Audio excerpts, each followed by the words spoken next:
Good afternoon to one and all. Okay. Now I call upon Dean Faculty of Law, Professor Gali Vinod Kumar, to on the dais.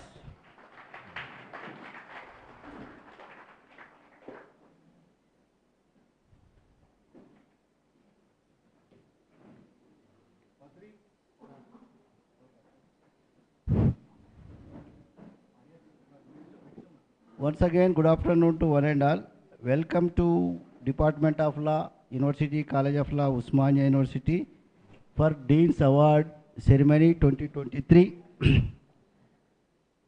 and Research Excellence in Law lecture on Criminal Procedure Code book release function is also along with Dean's ceremony.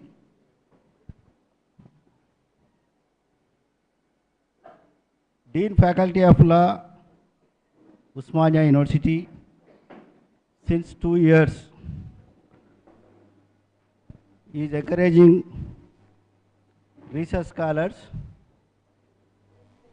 by giving awards. For this,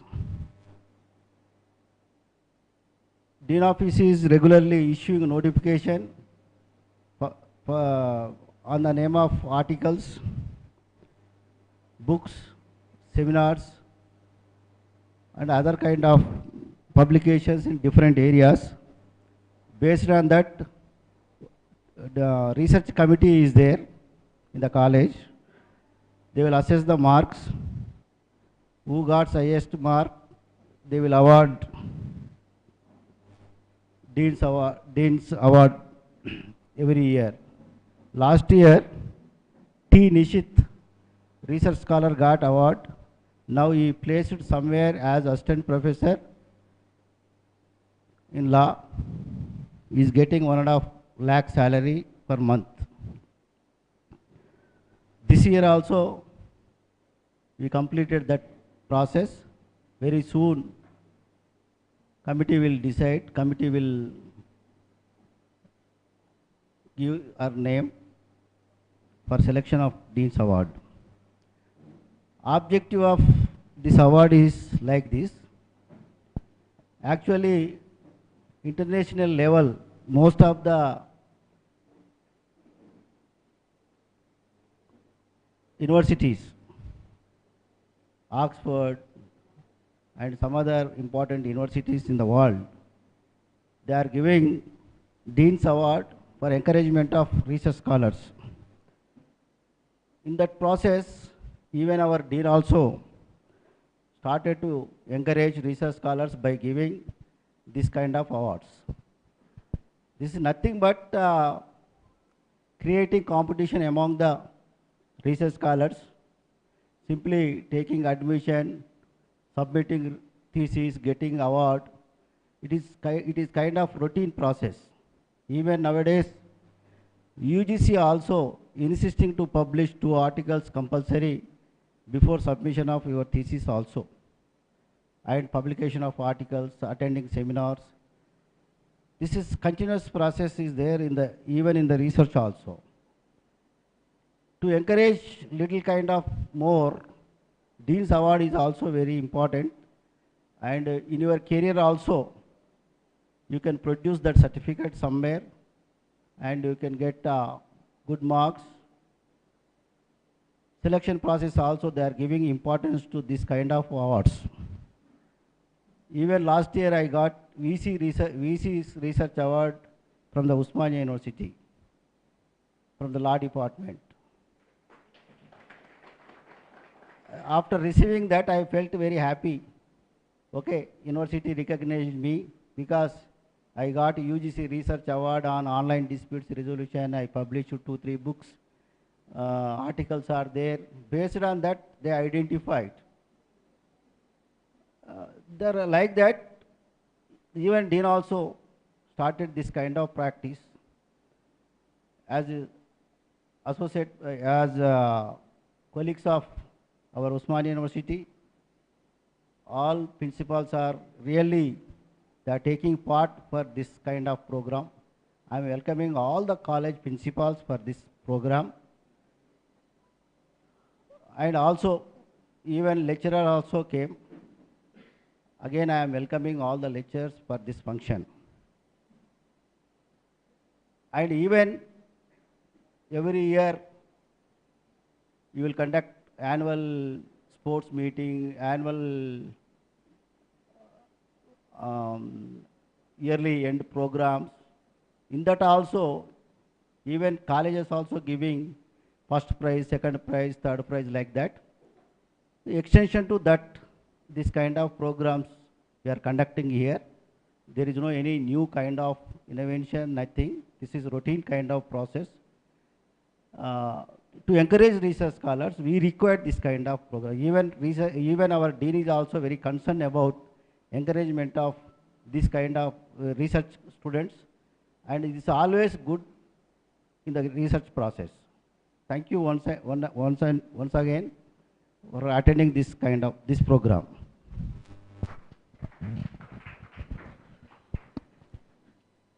Thank you, brother.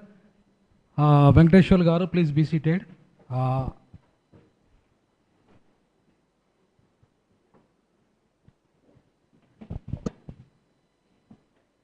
Now I request Judge Bhavani Madam on behalf of the research scholars, please come on to the dais. I also request the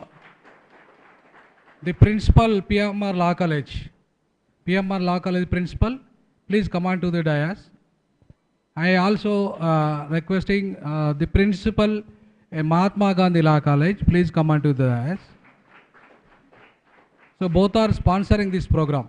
These both colleges now this year, these two colleges are sponsoring this program. So they are also giving the cash prize and for the conducting of this program. Both please come onto the dais.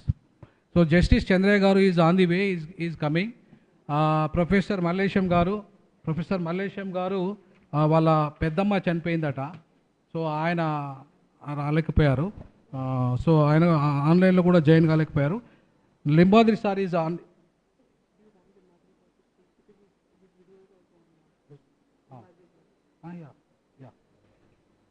So Limbadri sir is already వచ్చారు. I welcome Limbadri sir, State Council of Higher Education, on behalf of the University College Department of Law, University College of Law. I welcome. On the screen, I'm big claps. Welcome our beloved today guest of honor, Professor R. Limbadri. Professor Alpasha, she will join online at 4:10, 4 to 4:10. She will join from direct to London, because at that time they will have them 10 o'clock in the morning.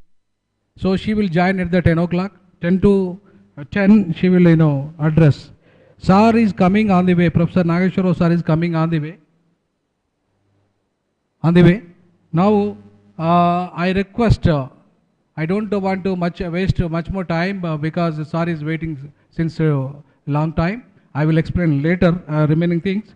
Now I request Neha Agarwal, brief details about our beloved guest of honor, Professor Limbadri sir.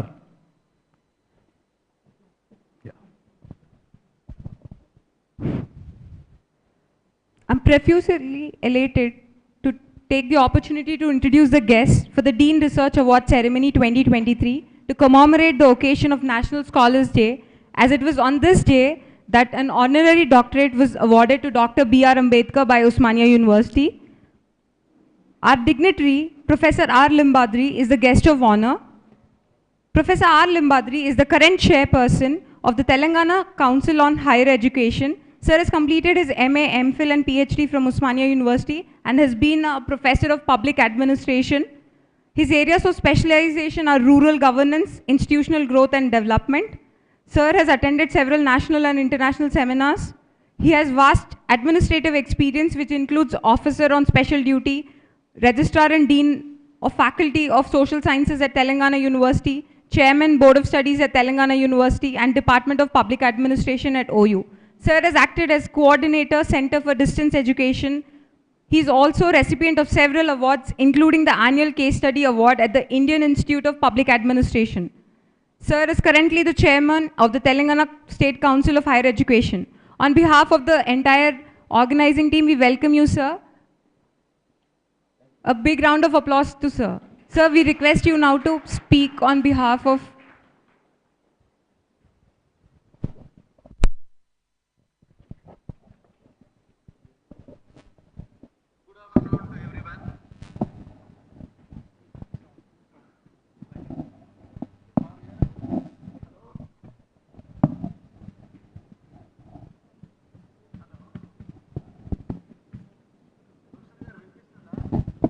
Yes, sir, you're audible.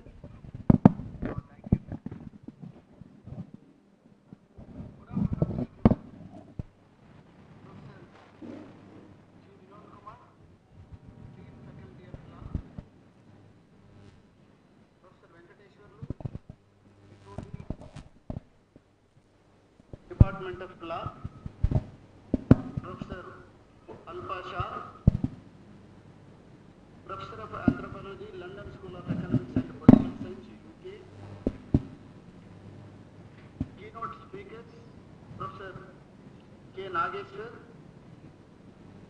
ex-MLC and Professor of Journalism and Mass Communication, Professor Radhika Yadav, Principal, Professor G.B. Reddy, and all the faculty members from Department of Law, research scholars, and dear students. At the outset, I congratulate Professor Gali Vinod Kumar for taking a great initiative in conducting the Dean Award Ceremony 2023. It is for research excellence in law and lectures on criminal procedure code. It is also conducting. The research excellence, our teachers will be recognized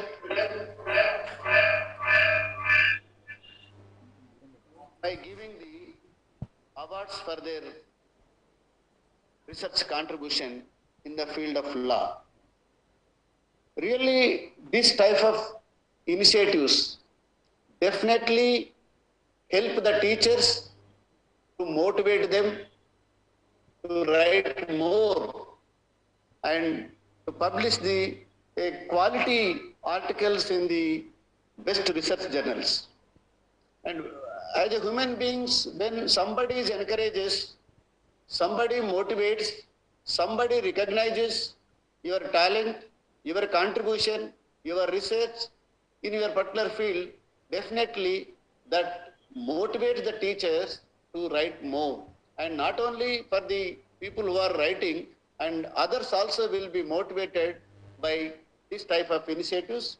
And particularly in the context of this present scenario, the universities and colleges have a high demand of research publications. So this type of initiatives help them to prepare and write the more research articles in publishing the different journals in the country and across the globe also. Another important thing I want to place on record that Professor Vinod is doing his level best to connecting the people from across the globe. Last time also, he has invited a scholar from UK who have done research on Dr. Baba Sahib Ambedkar. This time also, one great professor of Alpa Shah is a professor of anthropology, London School of Economics and Political Science, UK. This is also help us to know the different discourses happening around the world in the field of law is concerned. Definitely, this helps the students to update their knowledge in the field and knowing of the different discourses, writings in the area of law. So, I once again congratulate the Dean, Professor Vinod Kumar and Professor Venkateshwarlu for taking this initiative and conducting a great Dean Award ceremony of 2023 in this occasion. And I wish you all the best for your future endeavors. Thank you, one and all. Sir, wonderful, message, sweet and smart. Very, because of your support and your, blessings, we are doing some activities, sir.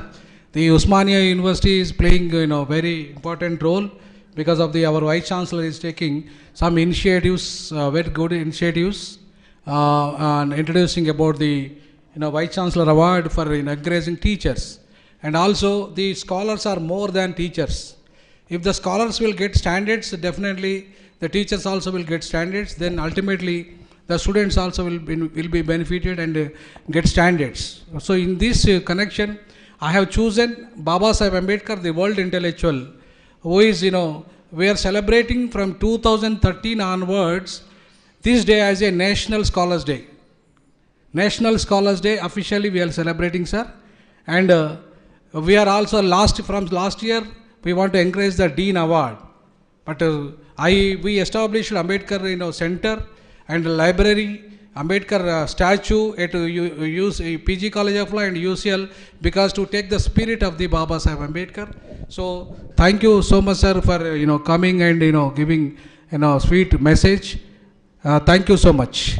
Now I call upon our beloved Judge Bhavani Garu, who is very, she is in charge for 5 courts. She wanted to tell about the importance of this day and also some inputs about the cyber crime, cyber technology, for to aware the students about that. Thank you, sir.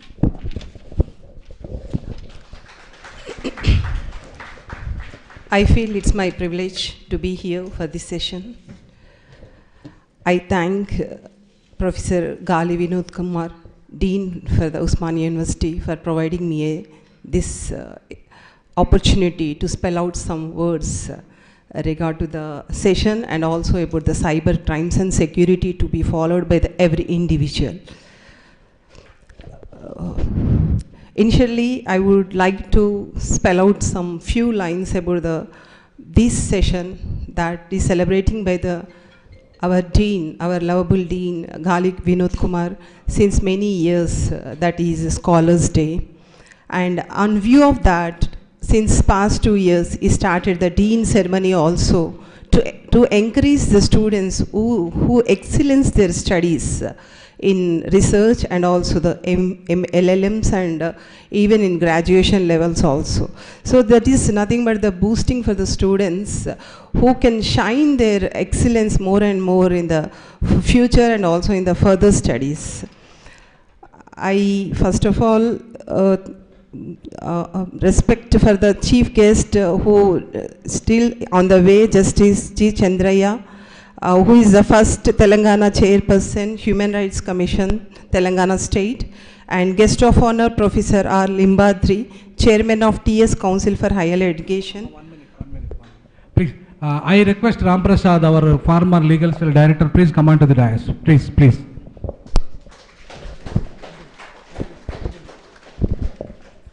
Welcome, sir.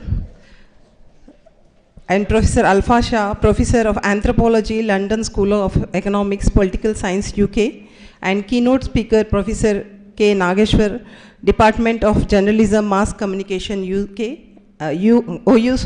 Special guest, Professor Mallesham, Dean of UGC Affairs, OU, and the host, Gali Vinod Kumar Garu. Today, I would like to spell out some words regard to the cyber crime and also the security to be taken by every individual.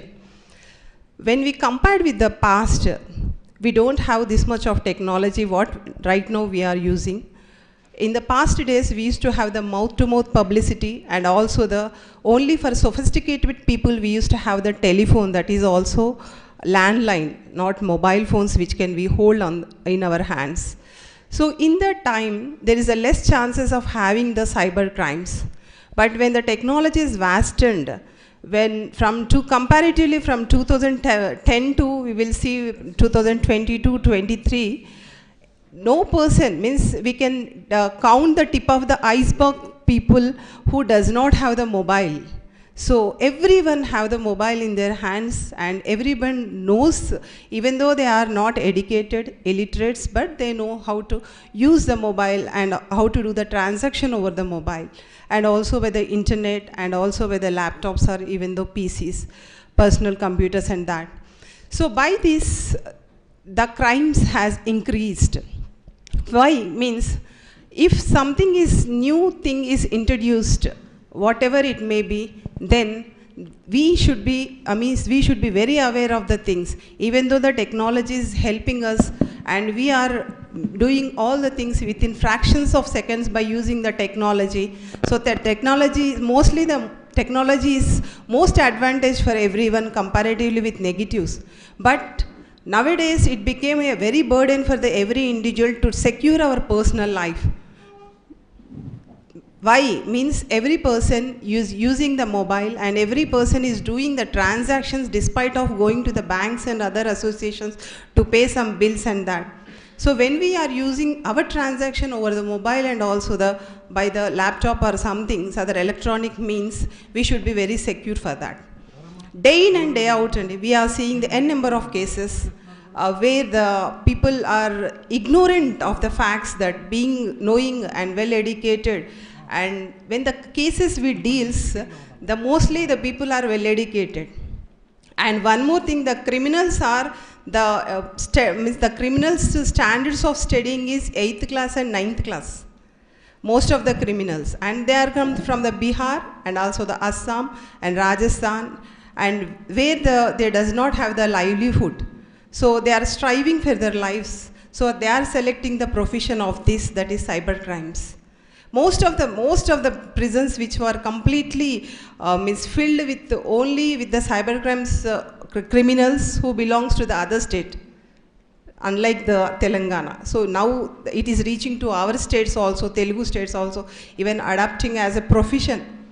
When police comes and says to us, they says that in the other states, they give the priority, even the MLA and MPs of the so-and-so called states gives the priority for the cyber criminals, means they are the contributors for them.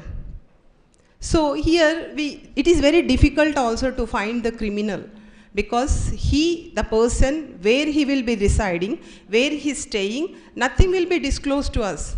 Just the information what we are passing, he may take from the US or even not UK or in China or in any country, or he may in India, or if not adjacent to your house. So we don't know from where he is making the calls or transacting us. So that is a difficulty for the police to find out the criminals and to punish them. And one more thing, I would like to share with you, the transactions how they are doing means, if you are sending, means something message has come to you that to open the link. If I am opening the link, automatically your information is going to them. So we know some people who are even have the idea of the AnyDesk, I think so. When we are giving the acceptance for the AnyDesk for the other person, they can peruse everything whatever we are doing.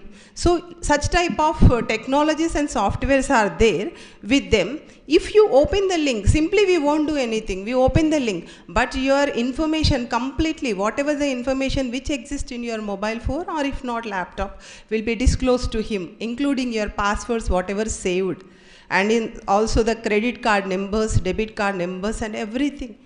So this is happening. And other aspect what they are doing means, including me, I think all of you are the accountant of Amazon or also Flipkart, Snapdeal, and whatever this online purchasing that things, even I have. So nowadays what they are using means, already since many long time we are using these online transactions for purchase of the things. So when they are sending some information, they are keeping the profile of the so-and-so online, means Amazon and so-and-so. So we'll become the, means we have the confidence that already we are using that, might be the Amazon has sent some price amount for me.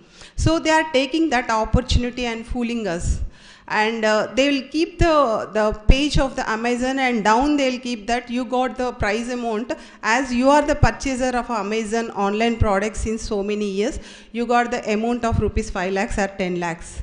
So if you want to encash the amount, please click on the so-and-so website which we've given. And when we click the website, automatically our information completely will be known for them. So that type of technologies has with the culprit Sunday. So what we have to do? So even though we have the Information Technology Act has come in 2010, so first case was noticed in 1980 in US when the phone was used by the other person. But even after having the 2010 Information Act also, for every person and every house, the police can't be available to protect. So self-awareness is needed for us. We should be very alert when we are doing the transactions, and we should not transmit our personal informations or personal photographs and that. Recently, I experienced with one of my near friend that her daughter, being the age of 31 years and she's working in the Google, she obtained the loan from the some online app. That is also meager amount, and for repayment she says that she repaid, but after that again repeatedly she got the reminders for the repayments. So what she did means, I already paid, no, what is the necessity? Then already her phone is hacked by them, means her photographs and everything is hacked by them. Initially what they did means they started sending the morphing photographs of herself, because we will take the selfies and photos, family photos, everything will be available in the mobile phones. So they taken the photographs and they kept the neck up to neck her face, and down they made a naked photograph, and they started sending the same photographs to herself, and she transferred more than 2,75,000 to them. And by having some amount in the account, first she transferred, later on she taken the debt from the near and dear and friends and also the relatives, and last stage has come. She does not have single rupee to send them. And next threaten what they given, we will send. You are not responding for our calls, or not responding for the sending of the money, so we will send your photographs to others. And very next day they started sending of the photographs to the mother, because we will say as Amma, Nana, or Anna, Tammudu. So these are the nearest people. So they selected the mobile numbers of them, and they started sending the photographs of her naked photographs. And very next day, my friend has called me that she received the message from them, and she came. As being am I in charge for the cyber crimes, I taken the very initiative steps and very active steps, and I called the CI over the phone and informed him to take and immediately block all the sites which from the way the messages are coming. But is it possible for everyone? In the fractions of seconds, the messages are passing to the near and dear. Then what happens? And some innocent girls who can't face also committing the suicides. Not only girls, what is the age? Despite of the age, whatever the age and day, if we are defamed in the society, we don't have that guts to face. So it is happening. So by our own inclination, so we ourselves are entertaining these only. So we should be very cautious, and when we are taking that hacking, I think all of you know, without your knowledge, your phone information or computer information is taken to their control, and they may malicious software will be installed in your phone. By that, whatever you do the transaction, if you text for someone also, your boyfriend, or if not your husband, or if you're anyone, the text information will be goes to them. So that malicious software they are installing in that. So in such way they are doing. So this is means hishing. Hishing means completely they'll take the credit card details and also the debit card details, your PIN and everything from your mobile. So one suggestion I can give, only one thing, because I already earlier I said that no police station will protect us. No police station is there only for single person. No police is meant for single person. So only one police station cannot take care of all the people who were present over the state. So we should be aware of ourselves and don't open the new links. And one thing you remind in your mind, why the people give freely for us? Why they will give you the freely for us? Because the offerings has coming in that way only. Whatever the offer they send, that they says the same thing, that you'll get 10 lakhs. So we are not thinking about that, why, what I did I did any hard work to gain the 10 lakhs? We are not thinking. Directly we are opening the link. So why the people gives the freely to us? So that we have to take into the consideration, and don't get rid of that we are getting money freely and that. And don't open the links, and be aware and be secured.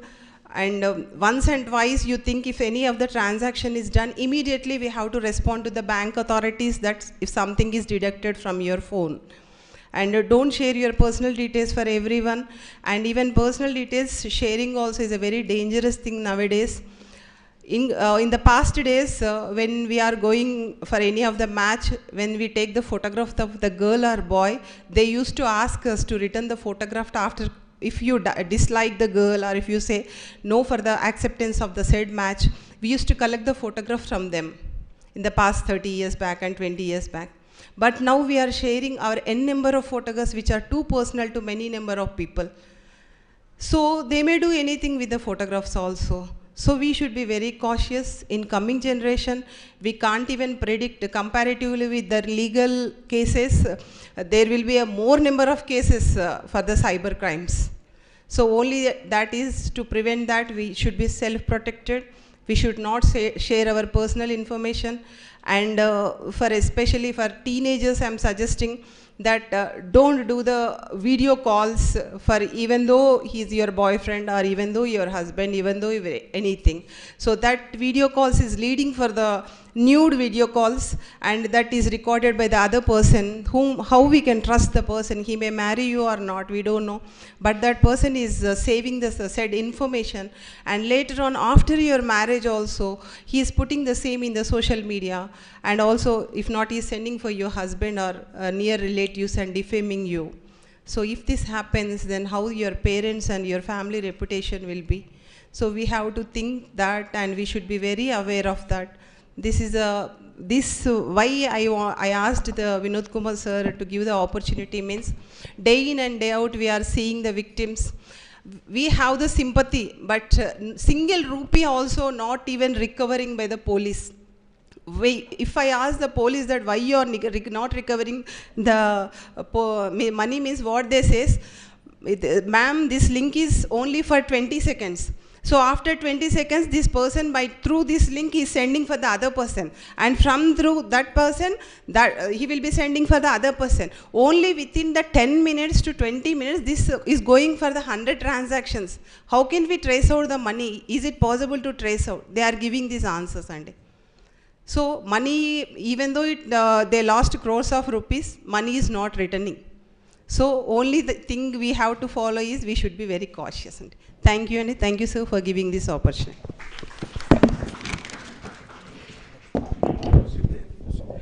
Thank you so much, Judge Bhavani. Wonderful inputs you have given on this historical occasion.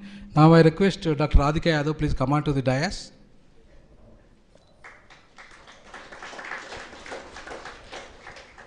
I think Alpasha is online now? Yeah. Alpasha, you are most welcome. My beloved, Professor, Anthropology Department, Strong Ambedkarite, Jai Bhim. You are so welcome on behalf of the Department of Law and all the private law colleges here. Scholars are here. So you are most welcome. Now I request Neha Agarwal, please, brief about the Alpasha's contribution toward the higher education. She is very excellent researcher, teacher, good, she's a disciple of Baba Saheb Ambedkar, who wrote so many books, so many awards. Please, Neha, please. The next dignitary is Professor Alpasha, Professor of Anthropology from London School of Economics. Professor was raised in Nairobi and read geography at Cambridge. She's completed her PhD in anthropology, where she now teaches as a professor at the Department of Anthropology at London School of Economics.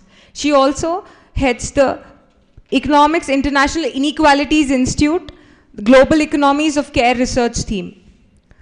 She's the author of Night March, among a Revolutionary Gorilla, winner of 2020 Association for Political and Legal Anthropology Book Prize, which was also shortlisted for the 2019 Orwell Prize for Political Writing and the New India Foundation, and also longlisted for the Tata Literature Live Non-Fiction Book Award. She's also the author of several other books.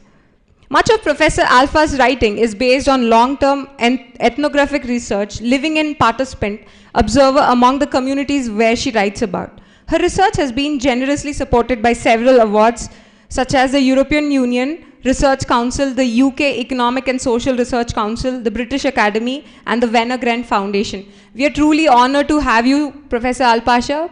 Please, we would be happy if you could speak a few words and share your research experience. Thank you. We welcome you. A big round of applause to Professor for making out time and joining us today.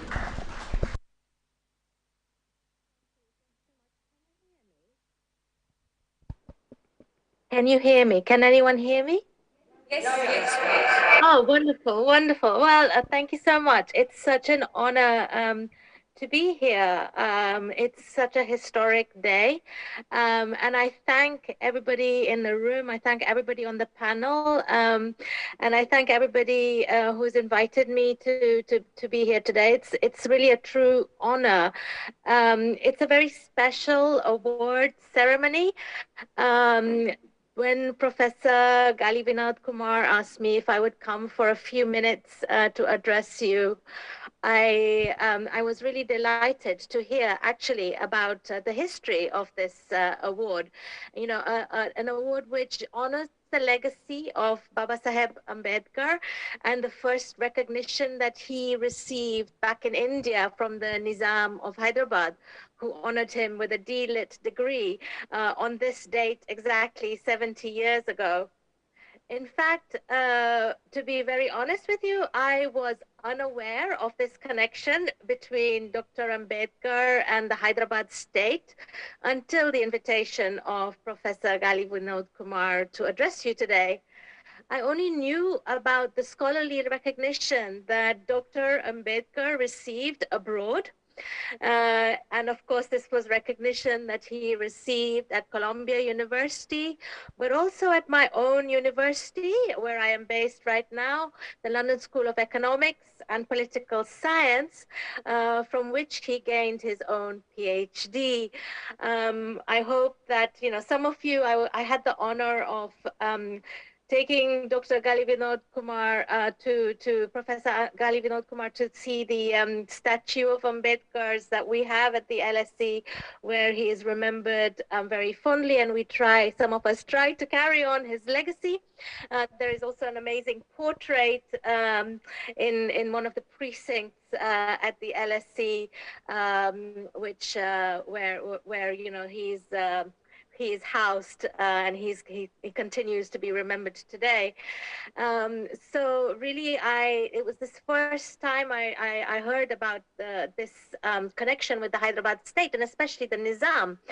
And I'm very grateful to Professor Gali Vinod Kumar for not only enlightening me, but also seizing this occasion, right, to celebrate a National Scholars Day and introduce this award in the very spirit of the recognition that Dr. Ambedkar himself received. So I'm an anthropologist, as was kindly introduced earlier. And as an anthropologist, you know, we anthropologists, we learn that rituals are very important in life. And why are they important? Because they help us to continue legacies. They help us build and rebuild a relationship with the past. And in this case, it is the legacy of Dr. Babasaheb Ambedkar as a scholar. And of course, that means Dr. Babasaheb Ambedkar as a scholar activist, for you cannot separate off Dr. Babasaheb's activism from his scholarship. So I have been thinking very hard about what message I want to pass on to all the wonderful young scholars in this room. I'm so sorry I can't be with you in person. Oh, lovely to see you. Thank you for turning around the screen. Yeah, I've been thinking very hard about what message I want to pass on to you. And the message that I hope that, we can all continue pursuing. And there is so much to learn from him, but I have only a few minutes. So the one message I wanted to pick out amongst the many. I mean, he was a very rigorous scholar in his thinking and his scholarship. It was always rooted in the grassroots. He had this deep concern for egalitarian values. The underprivileged and their betterment, were very crucially important. But I think that there is one thing as a scholar activist that is particularly important for us as scholars to carry on. And that is how over the course of Dr. Babasaheb Ambedkar's life, he was always critically questioning his own analysis. He was always searching for new ways forward when he realized that the earlier ones had unintended negative consequences. How to achieve egalitarian values in a hierarchical society was a guiding concern for Babasaheb Ambedkar. But it led him over the course of his life to try out many, many different paths. He was leading an anti-caste agitation at Mahad in the 1920s. Then he was forming the Independent Labour Party in the 1930s. Then he was drafting the Indian Constitution in the 1940s. And then he was turning to Buddhism in the 1950s. It was almost as if with every new decade, he was trying out a new path, a different path, learning from his older paths. And I think this critical questioning, this critical thinking, this searching for new paths is very important, and it's very, very important for us today. He was committed to the annihilation of caste, not through a predetermined program, or through any sacred-like text or script, but through praxis. Praxis, we take this word, from Antonio Gramsci and how he was looking at the dialectical relationship between theory and action on the ground, constantly rethinking it. Dr. Babasaheb Ambedkar was really like an organic intellectual in the Gramscian sense, And as we celebrate National Scholars Day to honor your scholarship today and the legacy of Dr. Babasaheb Ambedkar, it is this, I hope, that we will all take forward as critical scholars, to always be open to a thorough and rigorous questioning of the analysis and paths that we ourselves take. Self-critique, critical reflection, and this must be embedded in a deep reading of the situation, of the ground, and a commitment to the values, the egalitarian values that he always had. I hope that it is this that we can take forward. And I really wish I could be there with you today. And I thank you all for this opportunity to give you just a few words of reflection. I thank you all, and I wish you all well. I wish you all the best. It's been a real honor to be with you today. Thank you. Thank you so much. Big claps, for Alpasha. You are honoring more than us, because I visited London School of Economics. You are giving much more honor to Babasaheb Ambedkar. You celebrated his 100 years, as a student. You are giving much more priority there, rather than Osmania University. Actually, Osmania University is forgotten. His ideas, his vision, but you are implementing. More particularly, your department implementing. So I thank big clap for you, for coming and also sharing your views on Babasaheb Ambedkar. Thank you, London School of Economics, which is honoring the great intellectual Dr. Babasaheb Ambedkar. So I thank you so much. Definitely I will invite offline. I will invite you in the coming days, and maybe in the month of April, if you are free, definitely we will organize an international seminar on Babasaheb Ambedkar. Definitely we will invite you to Osmania University. It is a great university. So you are most welcome. Thank you once again, Alpasha, for sharing your views.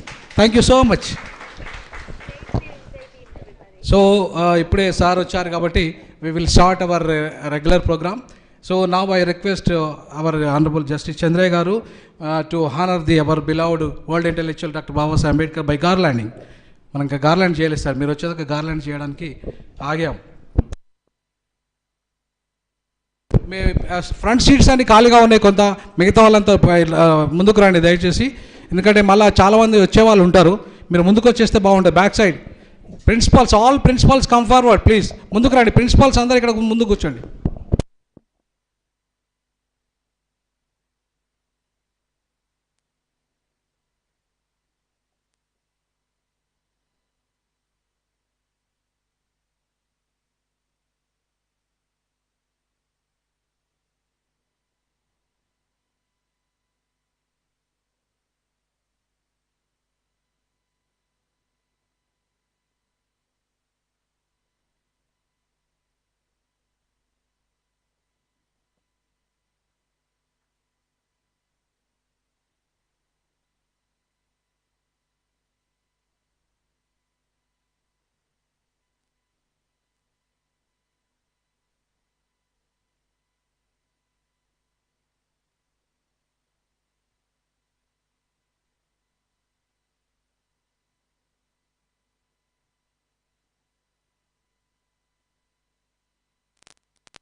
Book written by me and co-author our Satish Chandra.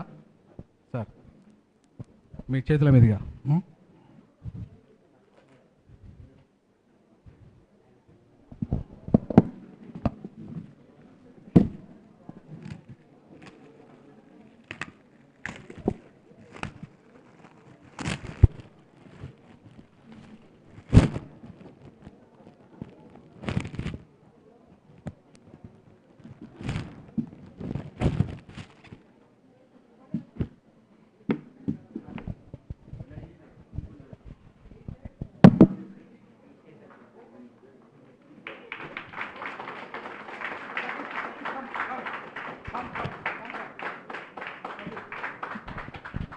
Satish is the co-author for this book.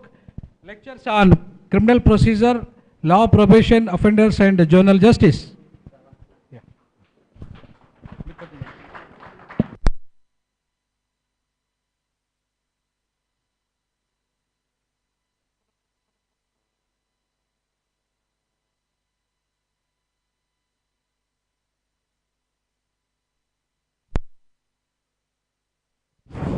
For releasing this wonderful book, because there is a very few books are from Indian authors, most of the from foreign authors regarding criminal procedure code and the other criminal laws. So this is very right time for the law students to review about this book. This is my first book.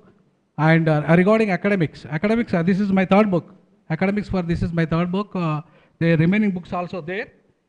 Coming days we are also planning to publish a series of books. With your support, all principals and all the teachers, I am requesting you also publish, and we are with you. I will help you, all the teachers.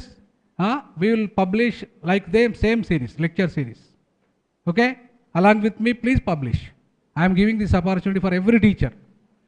ఒకరికి ఒకరి ఆధిపత్యం కింద ఒకరే తెలివి కలవారు, ఒకరి చుట్టే దేశమంతా తిరగద్దు. ప్రజల చుట్టూ తిరగాలి, ప్రతిభావంతుల చుట్టూ తిరగాలి. ఒకరి కోసమే సమాజం లేదు, సమాజం ప్రజలందరి కోసం ఉంది.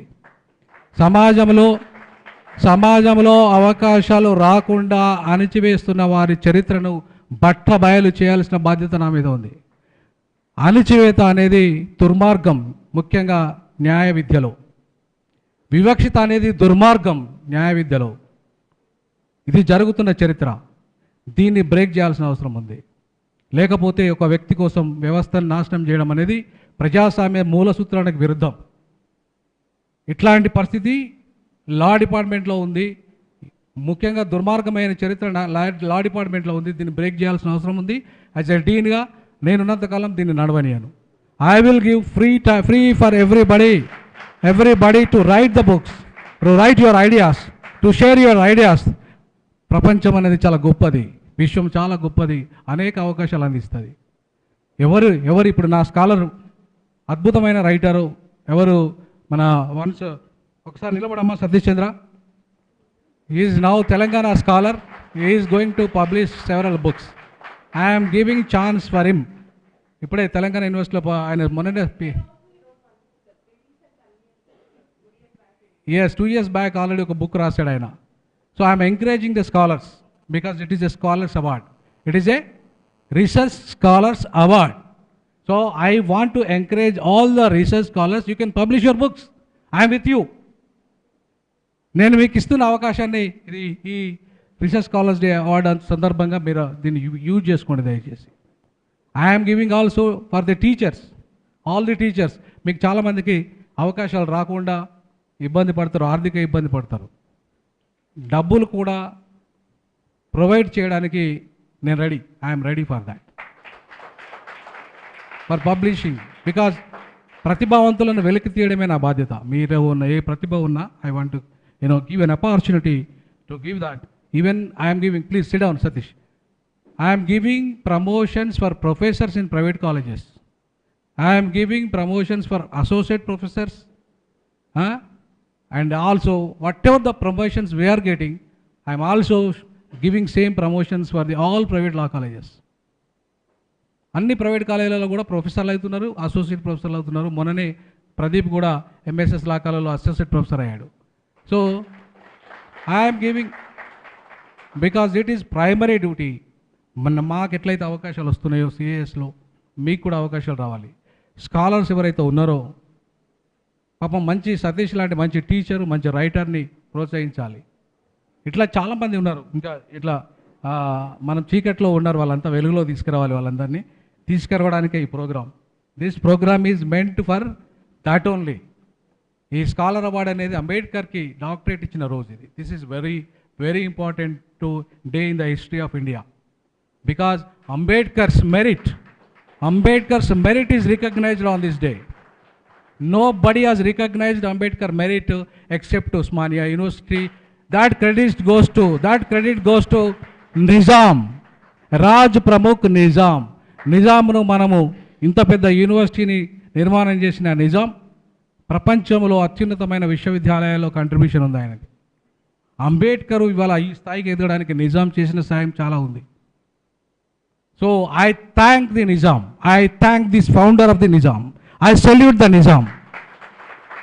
ఎవరు ఏమనుకున్నా, ఎవరు నిజాం పరిపాలన గురించి ఏం మాట్లాడినా నాకు అవన్నీ అవసరం లేదు. నా ప్రజల గురించి మాట్లాడినవాడు, నా ప్రజల్ని గుర్తించినవాడు, నా ప్రజల్ని ప్రపంచ స్థాయికి ఎదిగించినవాడు Nizam. That is the greatness of Nizam. అందుకే ఈ బొమ్మ నిజాం పక్కన బొమ్మ పెట్టా నేను. Nobody has putting the Nizam photo. ఇన్ని ప్రోగ్రాంలు అవుతున్నావు, ఇక్కడ నిజాం ఫోటో లేదు. ఇన్ని ఫోటోలు చేస్తున్నారు, నిజాం ఫోటో లేదు, ఫౌండర్ ఫోటో లేదు. చిన్న కాలేజీ ఫౌండర్ ఫోటో పెట్టుకుంటారు. చిన్న కాలేజీ పెడితేనే ఫౌండర్ ఫోటోలు ఉంటాయి.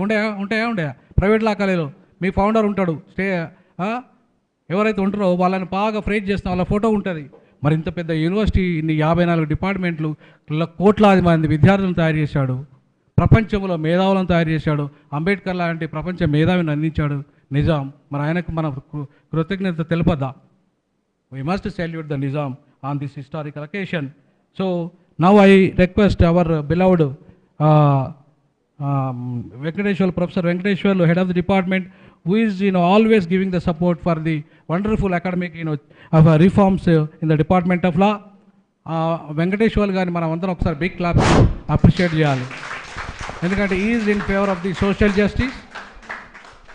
సో టైం ఇచ్చి ప్రొఫెసర్ జీబీ రెడ్డి గారు రాలేదు, కానీ ఆయన ప్లేస్లో ఈయన బుక్ రివ్యూ చేస్తా అని చెప్పేసి, నేను చేస్తా బ్రదర్, ఎందుకు ఆయన రాకపోతే ఏంటి, నేను చేస్తా అని చెప్పాడు.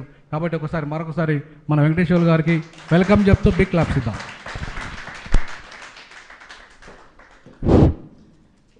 Once again, good afternoon to one and all.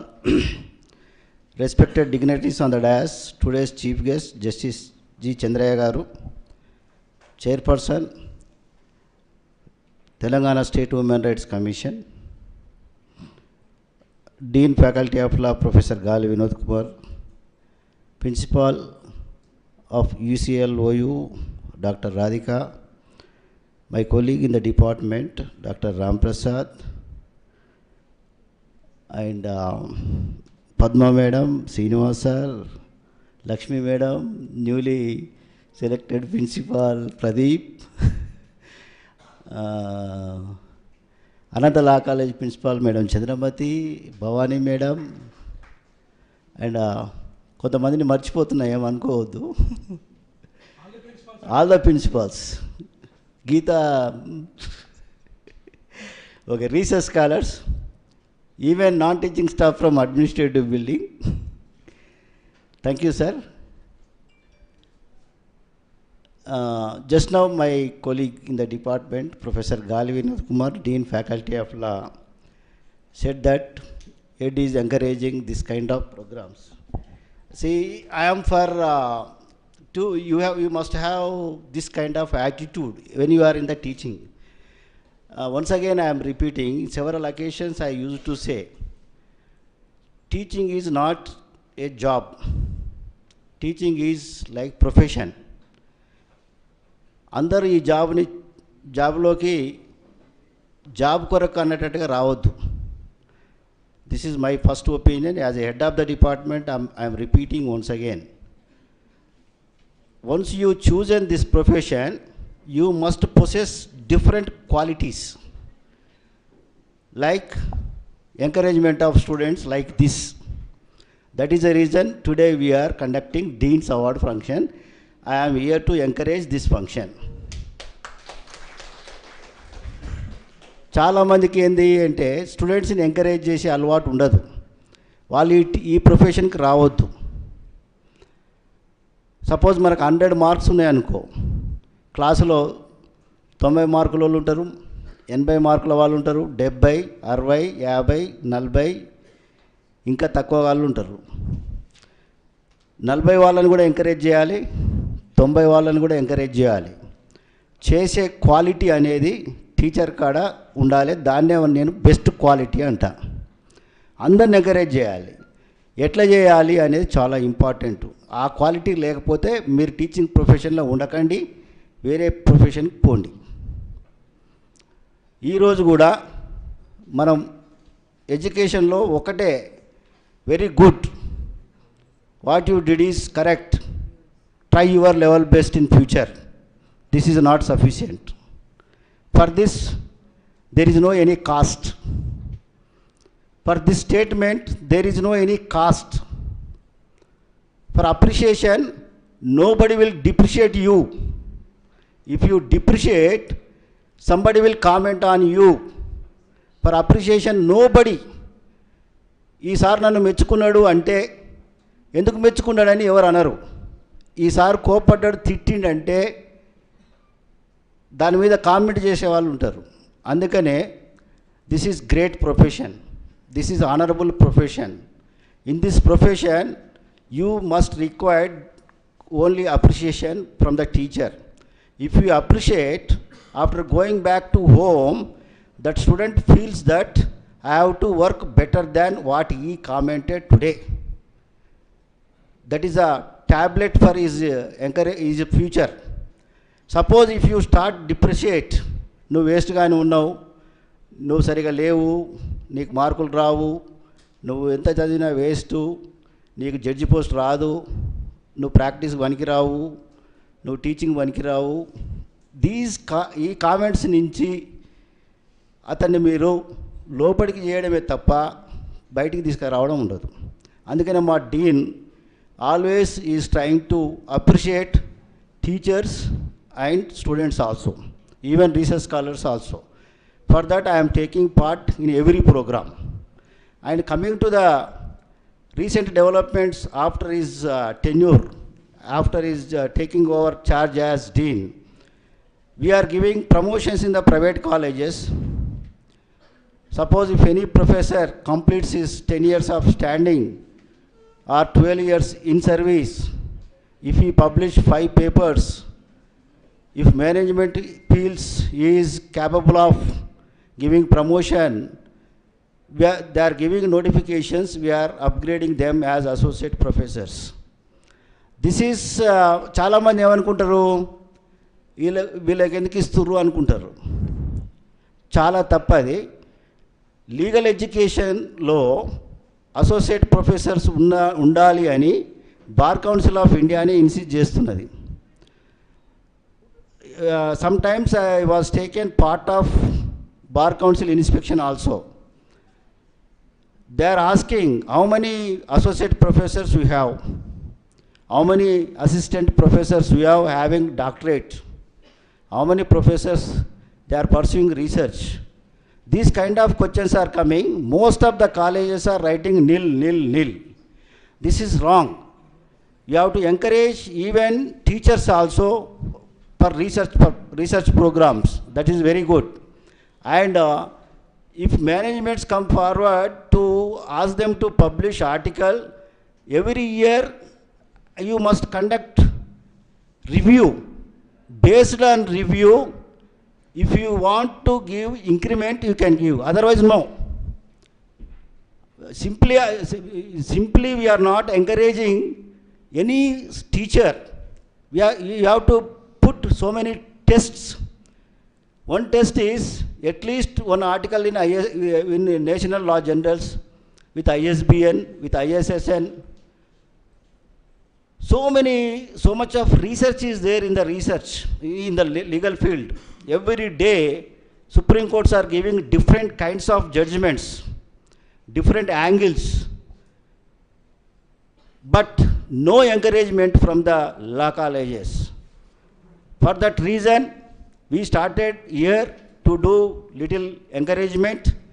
I hope in future this kind of encouragement may be expand to the private colleges also by giving this kind of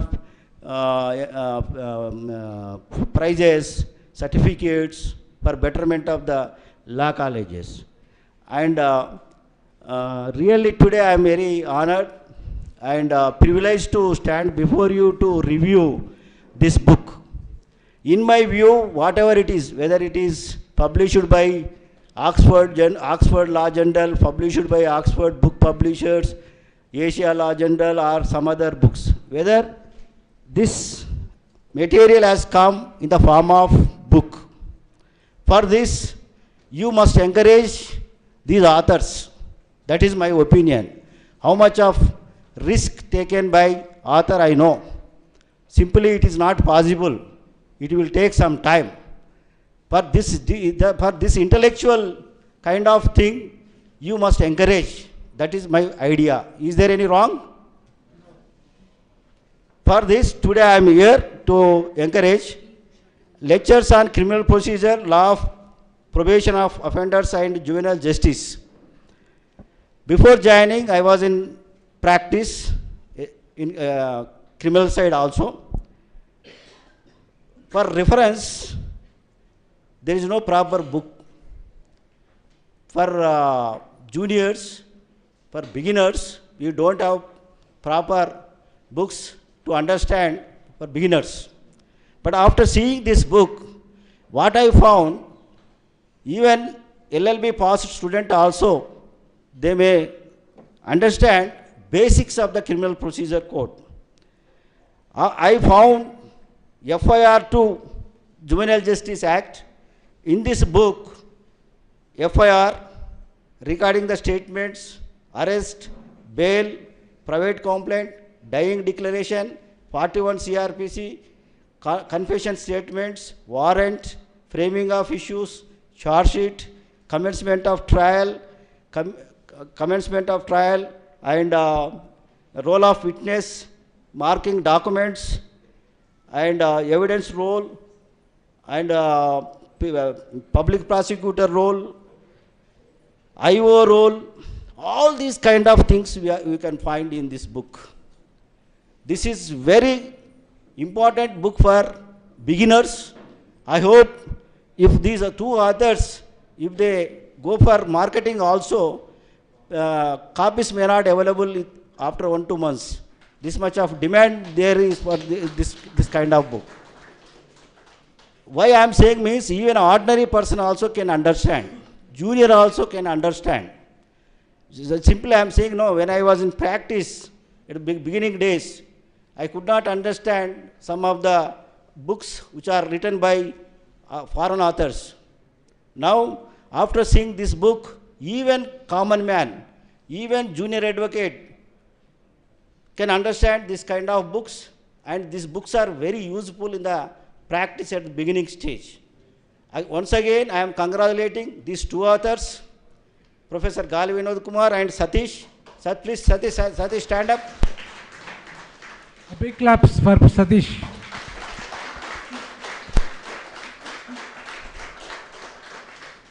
See, most of the women psychology, they don't want to write any kind of articles. They don't want to waste this kind of labor, this kind of thing to search the material, put on a paper. This is very difficult task.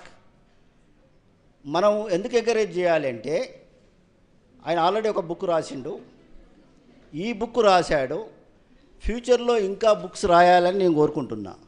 ఎందుకు అంటే ఇంటలెక్చువాలిటీని they can express by way of publishing a paper or book. That is showing today. What is the matters in the market? What is the matters in the promotion? What is the matters in the education field? Publication of book, publication of paper only matters. Some of the teachers, some of the friends feels that I am very intelligent. How you are intelligent? You must publish a paper, you must publish a book. That must be material form, then only that is important in the market. I hope all the teachers from the private colleges, I am expecting very good papers, very good research in the field of legal education. Recently I found most of the colleges are not encouraging guides, young teachers. This is very bad on part of the teaching community. You must encourage guides. You must assign some topics to do better research. That is very big lacuna. In future, we will conduct this kind of programs for betterment of research also. Thank you for giving me opportunity, and I hope all the teachers please come forward, identify new areas and publish articles. If you have any doubt, please come to me. I will refer so many publishers in the India. Thank you for your opportunity. So thank you so much, sir, for wonderful, explained about the importance of the book and the budding scholars. Aparna madam is there. Neha Aparna is there. I request Aparna madam, please, address to 2 minutes, please. Aparna madam.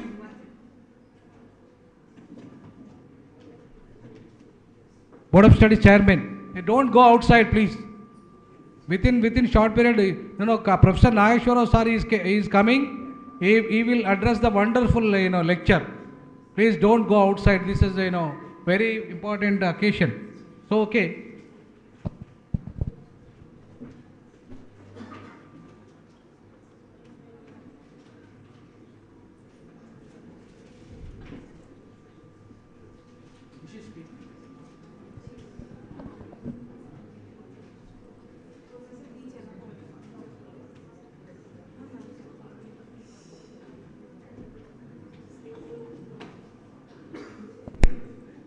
Otherwise, yeah.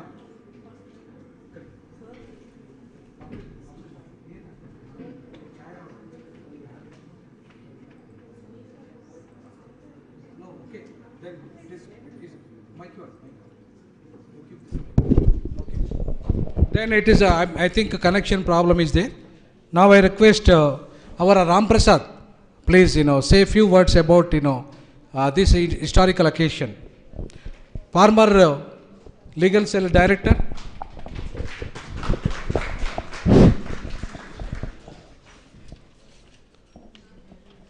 Very good evening to all. Respected Dean Faculty of Law, Professor Gali Vinod Kumar Garu, the Chief Organizer of today program, and respected Honorable Justice G. Chandra Garu, Judge, the then AP High Court, and the first chairperson of the Telangana State Human Rights Commission, Professor R. Limbadri Garu, Professor Alpa Shah, the Professor of Anthropology, the London School of Economics, and the Head of the Department of Law, Professor Venkateshlu Garu, and the Principal of the Law College, Dr. Radhika Yadav, and the principals of all private law colleges, research scholars, students. I first of all, I would like to congratulate the organizer of today Dean Award Ceremony 2023. The whole credit goes to Professor Gali Vinod Kumar, because he was the brain behind organizing this program. He was doing from last 5 years. Dr. Babasaheb Ambedkar, the Chief Architect of Indian Constitution and the Chairman of the Drafting Committee, and Bharat Ratna, and acknowledging him like this is a very great opportunity, because his contribution is not confined to India. He's contributed a lot to the world, the problems. Because you see, the life of Ambedkar was not easy. Out of so many difficulties he has come across throughout his life, when he was childhood, when he was struggling for the schooling education, when he went to the London School of Economics and did his PA, even to the Columbia University, he came across so many difficulties. But in spite of that, he could achieve the greatest knowledge, because he is recognized as a world intellectual person, one of the topmost intellectual person.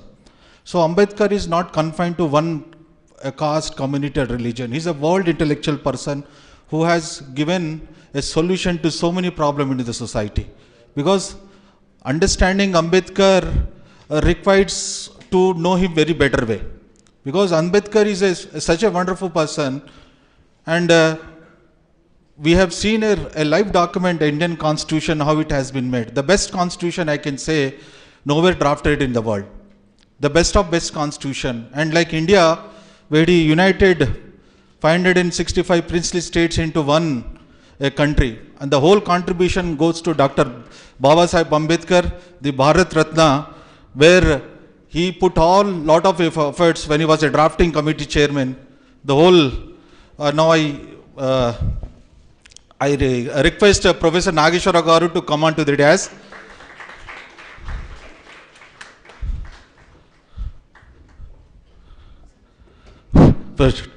So, the honoring Ambedkar in such a wonderful, on this day, it shows that we are truly recognizing his contribution.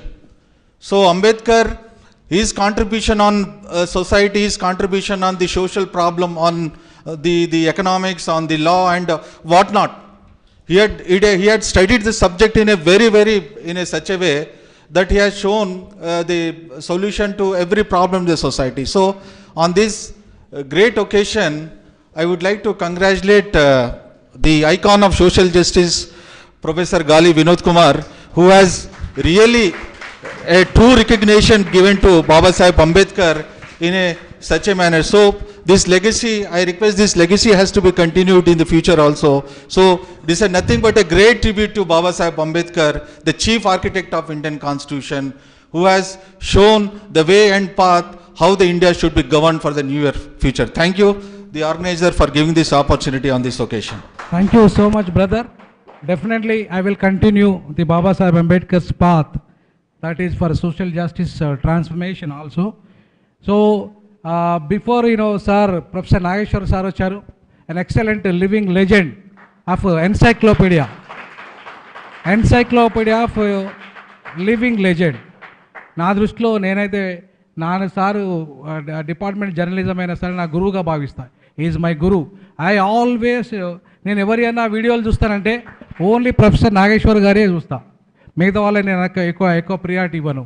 Because సైంటిఫిక్గా ఎక్సలెంట్గా analysis చేస్తున్న వ్యక్తి ఎవరైనా ఉన్నారంటే Osmania university నుండి is the only person is the professor Nageshwar.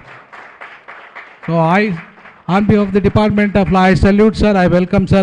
Before that, I request 1 minute lo Principal Dr. Padma garu okasari greetings cheptaru. She is the principal for the PMR Law College. Please come. Private law colleges nundi iddarni maatladistanu. Okaru madam, okaru Srinivas garu. Next you are.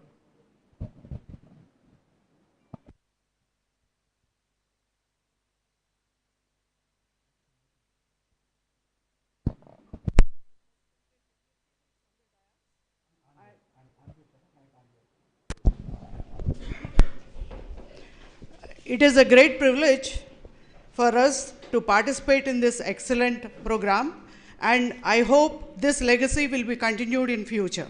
Thank you, sir. Thank you so much. You're sweet and now I request Srinivas garu, please greet the occasion.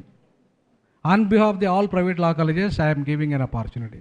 Sir, Dr. Nathaniel garu, please come on to the dais, please. He is one of the leading our SCST teachers. Dr. Nathaniel is there? Yeah, please come. Please come on to the dais.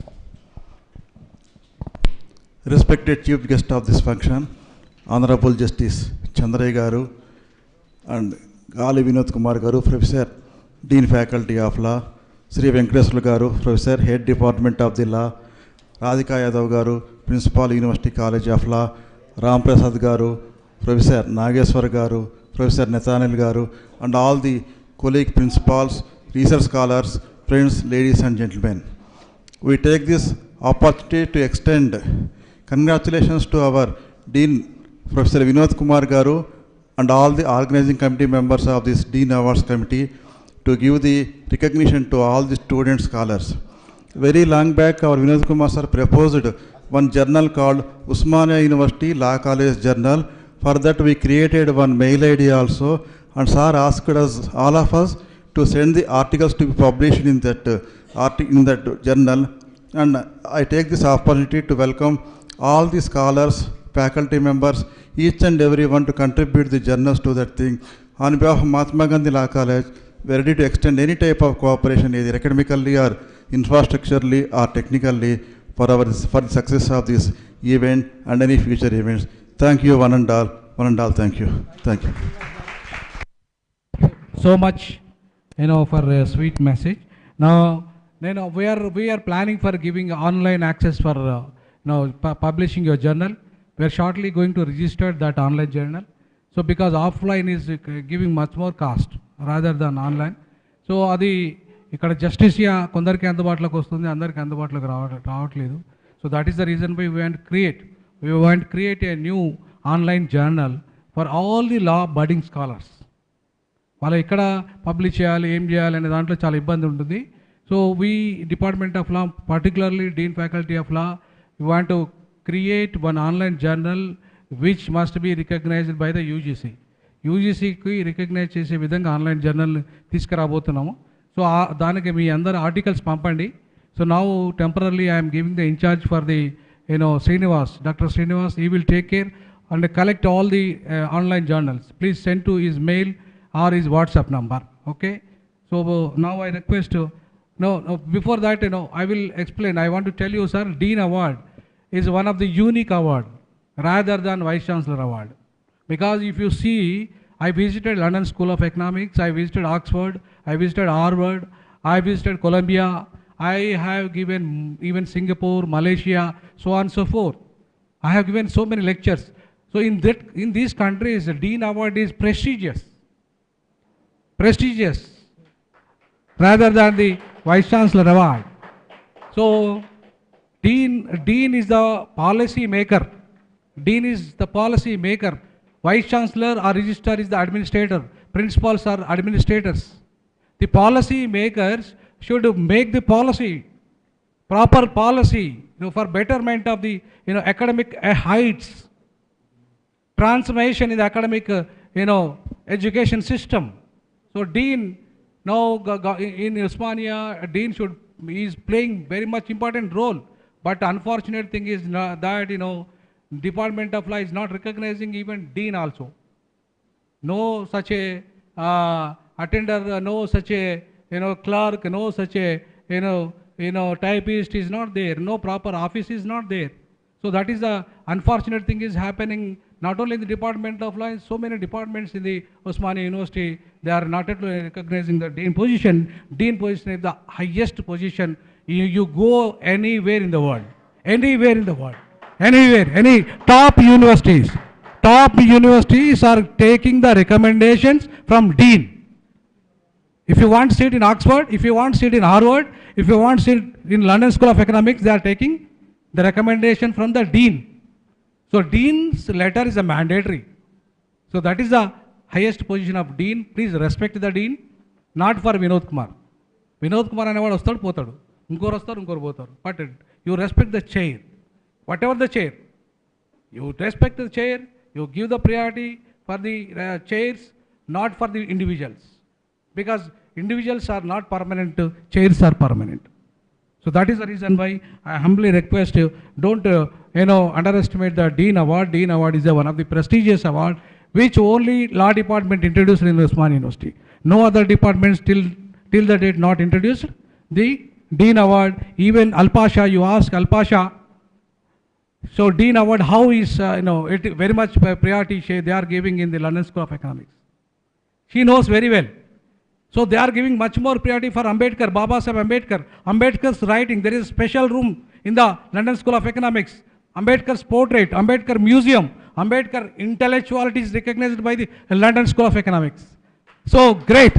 The Great Britain is recognizing his merit. The America is recognizing his merit. But the unfortunate thing is India is not recognizing his merit, the great intellectual. So that is the unfortunate thing is happening. Now, I humbly request our beloved, Nageshwar Rao sir, before that, Neha, please read. Neha, Vijay. Vishnu is, read about the, Professor Nageshwar Rao sir. He is going to address about the Ambedkar vision and the constitutional challenge. The wonderful lecture you can listen. The wonderful.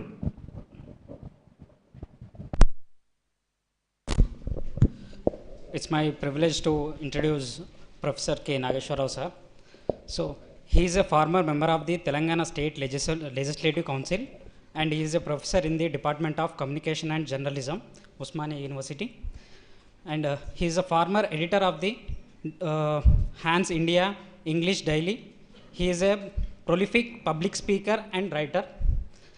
He is on the guest faculty of BITS Pilani Hyderabad, National Police Academy, National Academy of Administration, Mussoorie, and Dr. NCR Institute of Human Resource Development and many journalism schools.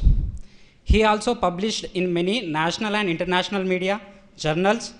He also served on the legislative committees on subordinate legislation, ethics, science and technology, disaster management, revenue, home, etc. He won the UGC Career Award in journalism in 1994.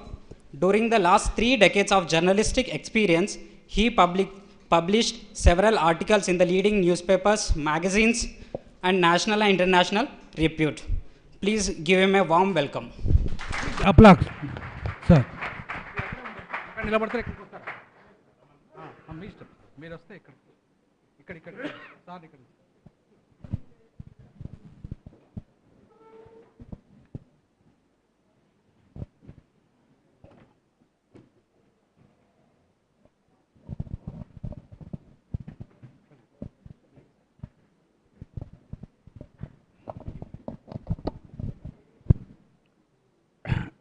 Professor Gali Vinod Kumar, my esteemed friend, distinguished Justice Chandraya Garu, principals, heads, and learned faculty members, research scholars, and my dear students of law.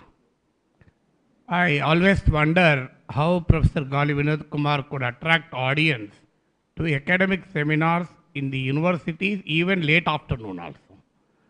This is always surprising to me. The reason is universities are accused of having empty classrooms. It is often true also. Every day morning I go to the college with the hope that I will at least get double-digit students in the classroom. So let me appreciate this effort first. Then I wonder why I was chosen to deliver this lecture, because I am not a student of law. I was an electronics student. Many people do not know. I was a graduate in electronics, postgraduate in journalism, doctorate in political science. But interestingly, I was a visiting professor in economics.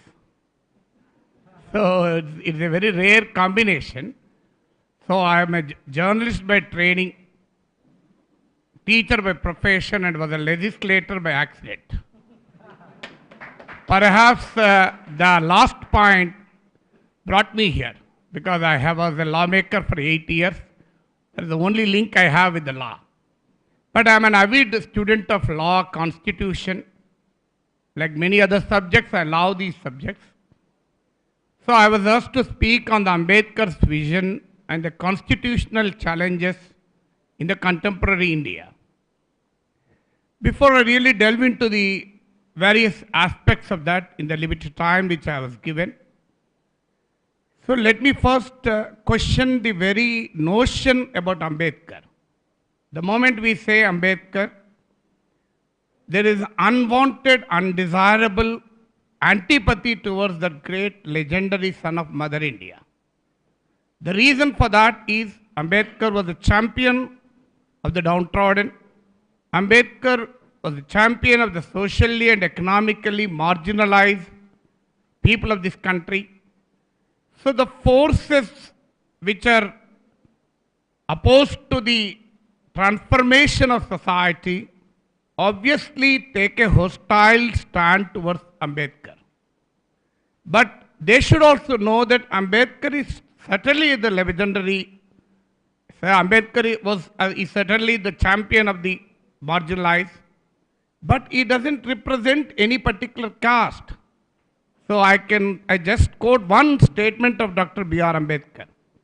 He said, the progress of a nation, the progress of a society is measured by the extent of progress the women of that society have achieved. This is what he said. When he said women, he did not mean Dalit women. He also included Brahmin women in that. So that is Ambedkar is the champion of all oppressed castes, classes, communities, nationalities, linguists. Every group of society which is oppressed should find in Ambedkar a legend who always articulated the cause. So when we talk about Ambedkar's vision, it is essentially the preamble of the Constitution reflects the vision of this great man. Today the challenge to the preamble is so pronounced. Today morning you might have seen in the newspapers, a person no less than the Vice President of India says, I do not agree with the Keshavananda Bharati verdict. I'm sure you as a students of law, you might have read in the today's papers. I have no objection if somebody disagrees with the court judgment.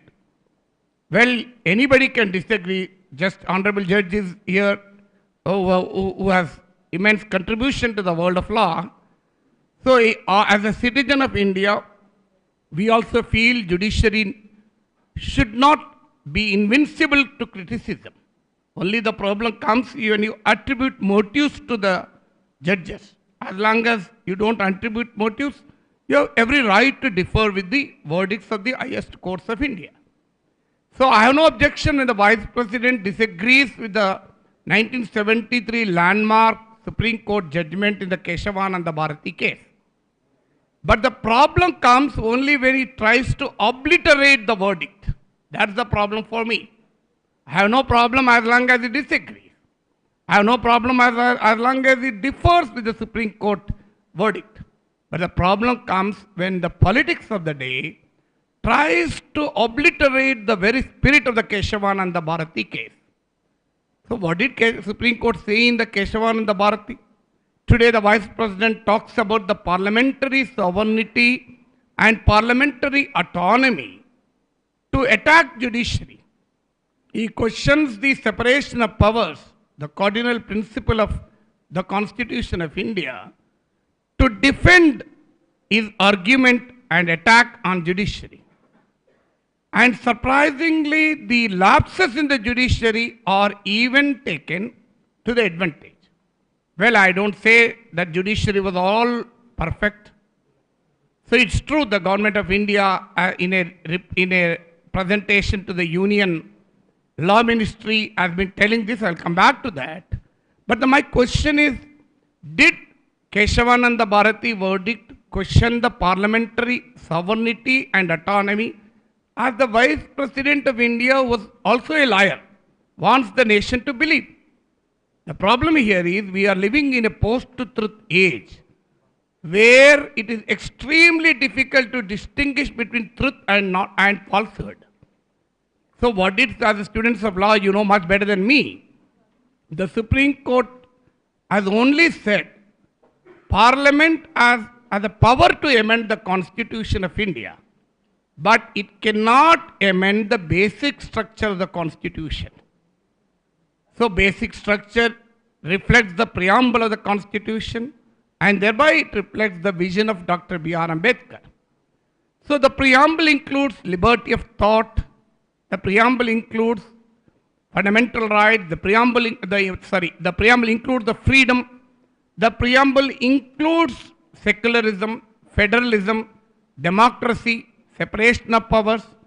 These are the principles in the preamble. So what does the Vice President say?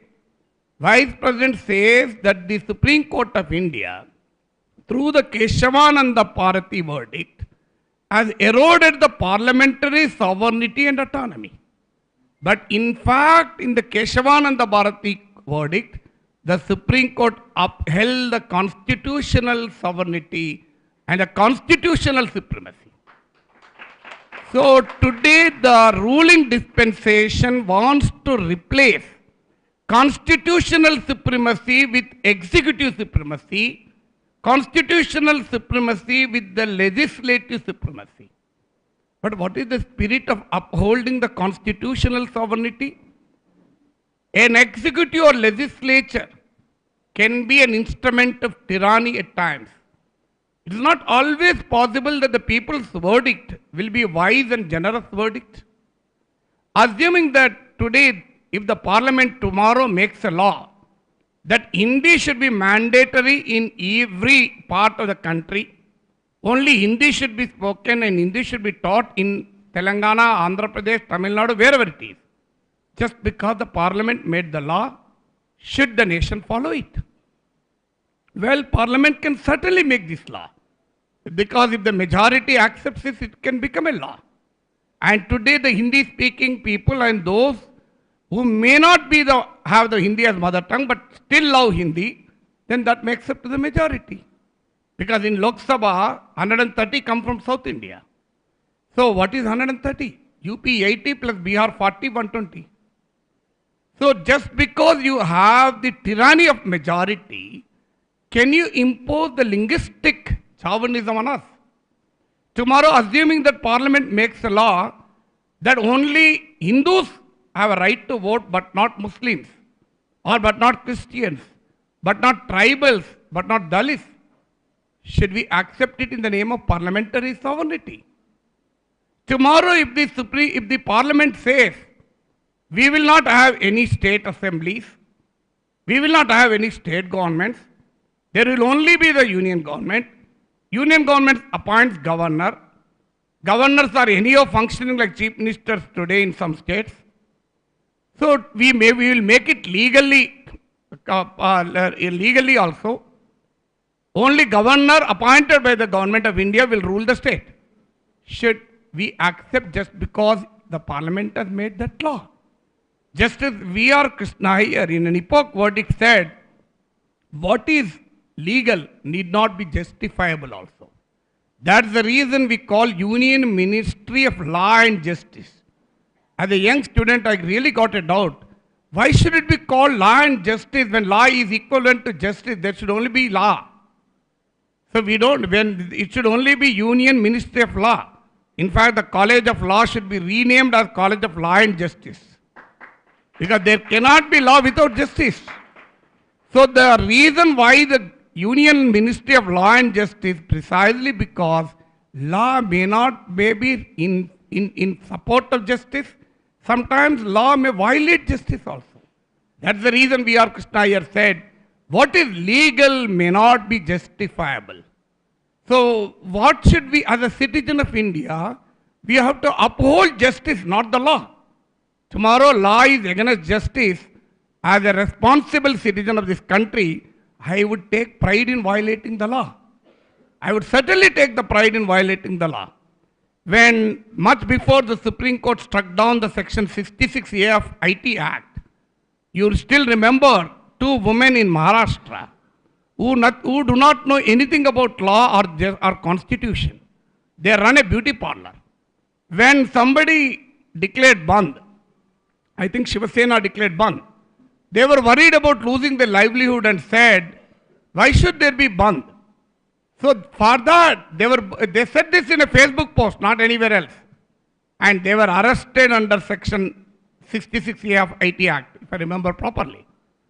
And I have, as a legislator, I staged a dharna at Indira Park, stating or keeping some paper on my chest, I will violate this law, let police arrest me.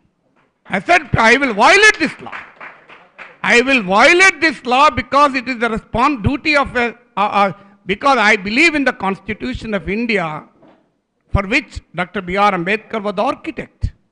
So therefore, my point here is, just because Parliament makes a law, just because the parliamentary sovereignty and autonomy has to be upheld, then what happens to the constitutional sovereignty? There will be tyranny of majority in Parliament. Democracy need not always be good. There can be tyranny of majority also. So that is the vision of the Supreme Court of India in the Keshavananda Bharati verdict. But a person who is the Vice President of India says, I do not agree with the Keshavananda Bharati verdict. It really means I will obliterate the Keshavananda Bharati verdict precisely because it erodes the parliamentary sovereignty. I strongly feel that for me, not the parliament is sovereign, for me the constitution is sovereign. Because, why it is? Because the constitution begins with the magic words, we the people of India. Constitution of India is not the gift of any royal prince. Constitution is not the gift of any priest. Constitution is the gift of the people to the people of India. So therefore, constitutional sovereignty, the real embodiment of people's sovereignty, but not the parliamentary sovereignty. This is something which we have to tell the Vice President of India, unfortunately, who was also a Supreme Court lawyer. Then the Union Law Minister openly says, we will appoint judges. He has openly, publicly demanded that the power to transfer, appoint judges should be with us. Well, for that, he quotes the social composition of judges. I totally agree with the law minister that such a truncated social composition of judiciary is absolutely unacceptable. So 79% of judges appointed to the high courts in the last 5 years belong to the upper caste, and 11% belong to the backward classes. 2.8% belong to minorities, 2.6%. 2.8% belong to scheduled caste. 1.3% belong to the scheduled tribes. So backward classes, as per the Mandal Commission, account for over 50% of the population. And I am not advocating reservations in judiciary, but my argument is, whether there are reservations or not, there should be an affirmative action so that the judiciary reflects the society of India. So what does the preamble of the Constitution say? The preamble says equality is social and economic. Unfortunately, the composition of judiciary, which is supposed to uphold the Constitution of India, doesn't reflect the preamble of the Constitution. It is rather surprising when the highest judiciary of India does not represent the preamble of the Constitution, which envisages social equality, then where can we achieve social equality? I agree with the law minister to this extent. But why is law minister quoting these figures? He is not quoting these figures from a point of view of social justice. He is quoting these figures to attack the collegium system. He is quoting these figures to demand that the government should have the power to appoint judges. Well, I am not a supporter of the collegium system. I have an equally or differing opinion on that. But collegium system cannot be replaced by government control over appointment of judge and transfer of judges. So there should be a broad-based procedure for that. But today the government of India openly demands through the Union Law Minister that we want to appoint judges. Is this not against the separation of powers? Is this not against the Keshavananda Bharati verdict which declared separation of powers as part of the basic structure which is inviolable? Precisely that is the reason Vice President comes to the fore and says, I will not even agree with the Keshavananda Bharati verdict. So therefore the first attack is today on the separation of powers. Second, the Union Home Minister, not the present Home Minister, Rajnath Singh, told in Parliament that secularism is a postscript to the Constitution. Secularism is added to the 42nd constitutional amendment brought about during the dark days of emergency. Therefore, secularism is not integral to the Constitution of India. Unfortunately, there is also a political propaganda to state that the Dr. B.R. Ambedkar also did not want India to be secular. There can nothing be more farcical than this. In fact, as students of law, you know very well, there was a debate in the Constituent Assembly. What was the debate? How should we begin the Constitution of India? So there was a demand to start the Constitution of India in the name of God. And the Constituent Assembly debated it and finally voted on it. The majority said we can't start the Constitution in the name of God because it is sectarian. So that is how the Constitution began with the words, we the people of India. So can there be anything more secular than this? Then what did Ambedkar say? Ambedkar only said when the question came on the issue of word secular being part of the constitutional draft, Ambedkar said, it is superfluous, therefore it is obvious, he said. It is obvious, therefore it is superfluous. What is the meaning of it? So it is obvious. We don't say Hyderabad is the capital of Telangana every day. Do we say that? Because it is obvious that Hyderabad is the capital of Telangana. Do we say that the Usmania University, which is located in Hyderabad city, which is the capital of Telangana, which is a state in India, do we say that? We don't say that because it is obvious. We don't say because stating obvious is superfluous. That is what Dr. Ambedkar said. Ambedkar did not say that India should not be secular. Unfortunately, Ambedkar's words are distorted. But does the Home Minister of this country not know the Supreme Court verdict in S.R. Bommai case? And a Home Minister states in the Parliament, which is contrary to the S.R. Bommai verdict.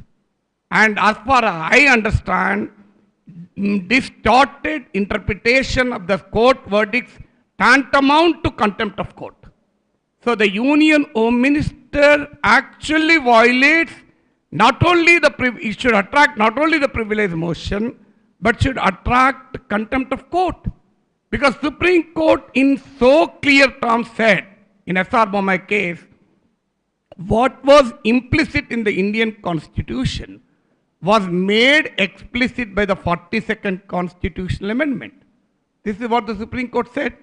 So I quote again, what has been implicit in the Indian Constitution is made explicit by the 42nd Constitutional Amendment.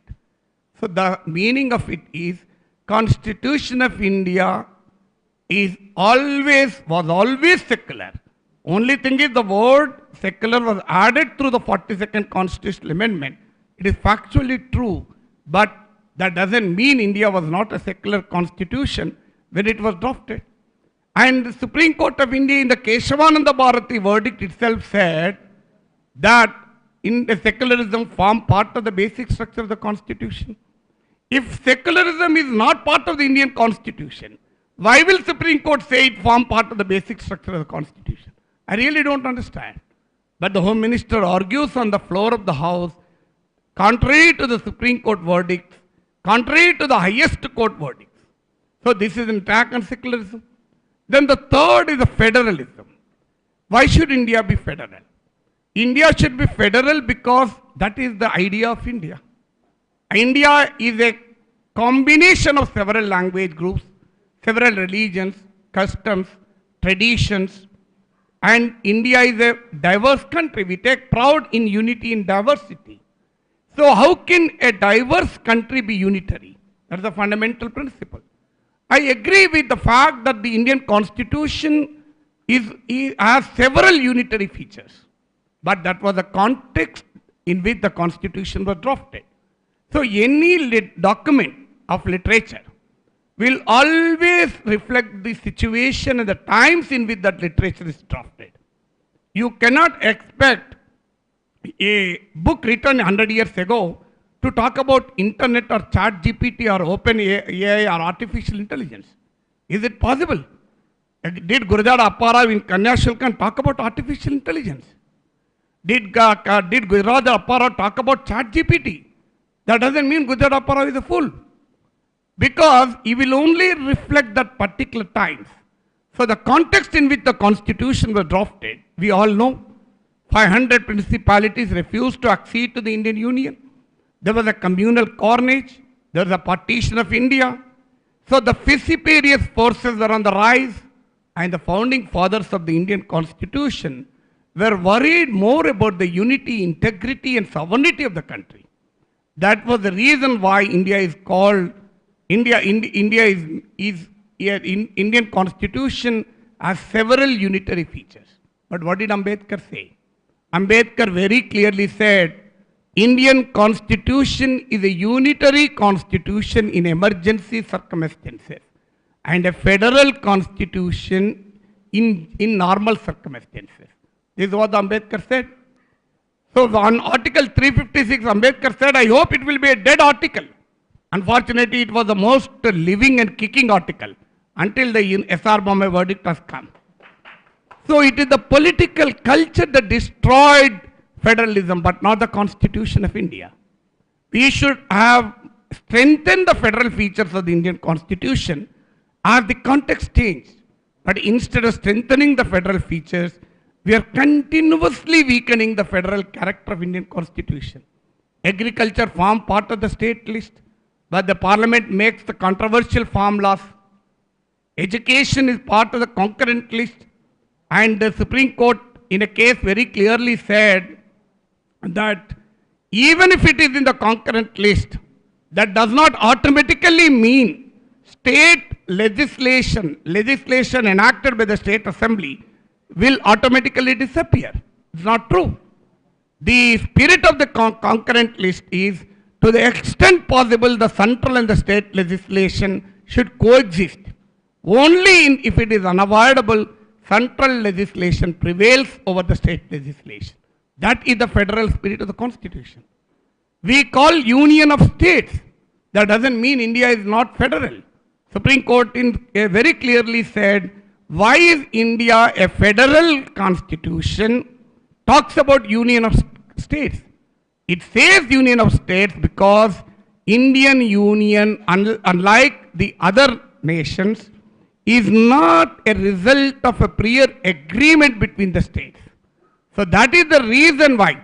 So it very clearly said, India is an indestructible union, it is a destructible union of indestructible states. This is what the Supreme Court said. It is the destructible union of an destructible union. It is the indestructible union of destructible states. I'm sorry. So the union is indestructible, but states can be divided. So that was the reason why I said. But today cooperation, union government intervenes. Several areas which are essentially either to domain of state are now taken over by the government. Power is a concurrent list, but the government of India imposes central power legislation. Look at the governors. Before I conclude, I have already spoken for a long time. So governors, it is obnoxious that the governors act as if they are the chief ministers. We don't elect a governor. Surprisingly, the governor of Tamil Nadu refuses to utter the names of the Tamil icons like Annadurai, like Periyar, like Karunanidhi, and his contempt for even talking about Ambedkar. So the Tamil Nadu governor takes oath in the name of Constitution of India, but he refuses to utter the word Ambedkar in the speech, in the written, which is present in the written speech. He refuses to use the word Dravidian model. And Supreme Court in Arunachal Pradesh case, in several cases, in Shamsher Singh case, in many judgments have clearly said, in fact Ambedkar said, when there was a question about the functions of governor in Constituent Assembly debate, Ambedkar said, what is to they talk about function, because governor has no functions at all, he said. And governor has no functions, where is the question of defining the functions of the governor? So governor acts on the aid and advice of the Council of Ministers headed by the Chief Minister. But the governor of Kerala says, I am withdrawing pleasure from the Finance Minister, as if it is a personal pleasure. Well, Arif Muhammad Khan can eat ukma or dosha, that is his pleasure. But can he withdraw the pleasure from a minister? The Chief Minister said, I have the pleasure, so keep quiet. So the governor of Tamil Nadu refuses to read out certain portions. Well, he refuses to respect even national anthem. That is surprising. He leaves the house before even national anthem was concluded. And governor of Telangana says, what would have happened if I have not signed on the file to summon the state assembly? Does the governor have the power to do so? When the Arunachal Pradesh governor advanced the assembly session, Supreme Court very clearly said, the power to convene the assembly is not with the governor.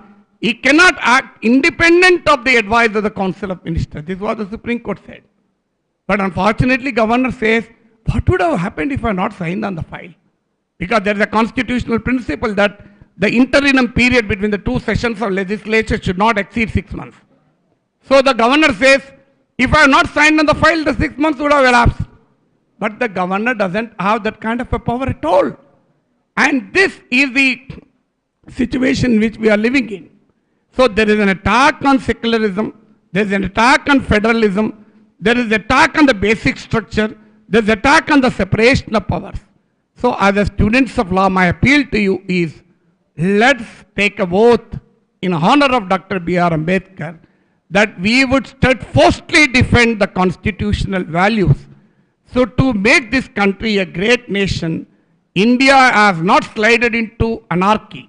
India has not slided into despotism. India has not slided into theocracy. India has not slided into constitutional chaos, because we have a very great constitution. The average age of a constitution in the world, if you calculate the life period of all the constitutions of the world in the last 150 years, the average period of the life period of the constitution was 17 years in the world.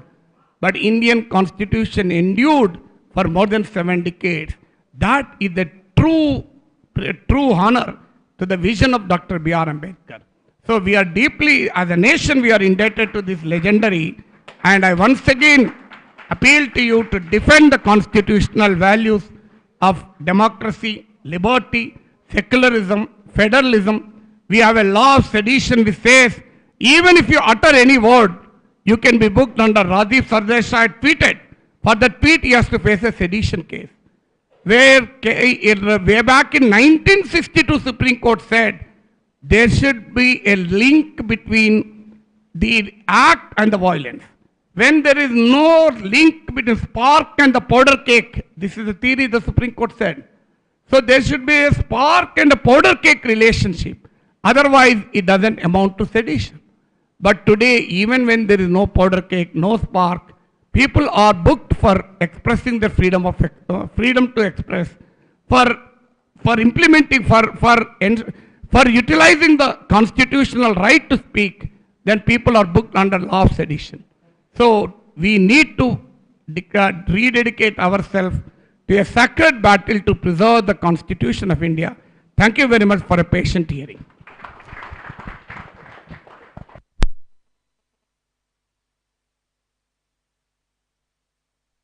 Thank you so much for wonderful lecture, sir. Big claps. Big claps. Living legend and encyclopedia of all subjects. Baba Saheb Ambedkar lagane అన్ని సబ్జెక్టుల మీద మాట్లాడగలిగే professor ఉస్మానియాలో ఒక్కరే ఒకరున్నారు, వారు professor Nageshwar గారు. మిగతా వాళ్ళు వాళ్ళ సబ్జెక్ట్లే మాట్లాడతారు, వాళ్ళ సబ్జెక్ట్సే మాట్లాడతారు. కానీ ఏ సబ్జెక్ట్ అయినా అనర్గళంగా మాట్లాడగలిగే సత్తా ఉన్న ఏకైక ప్రొఫెసర్ మన నాగేశ్వర్ గారు.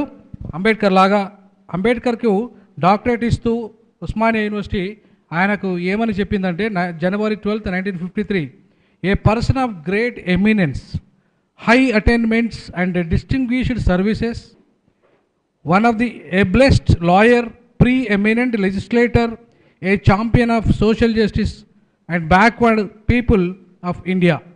That is the great contribution of Dr. B.R. Ambedkar for getting a honorary doctorate CASA from Osmania University.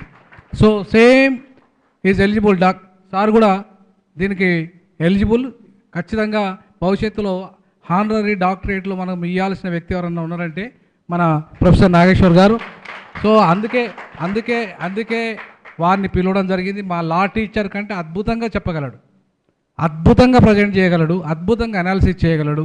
అందుకే your presence is very much required sir for the law students. At least we are giving lectures regularly, but an excellent analytical lecture you have given, a wonderful awareness among the Ambedkar vision and the constitutional challenges in the present scenario, sir. Thank you very much, sir, for coming and gracing the occasion, sir. So, sir, malli program ku velledi undi kabatti Dean Awards ipude sir presence lo unnappude ichesi manamu tarvata chivari prasanganga sir ni vindam. Vote of thanks madam cheptaru. Okay, now I request our head of the department, please announce the Dean Award and the appreciation certificates. Okay, good evening.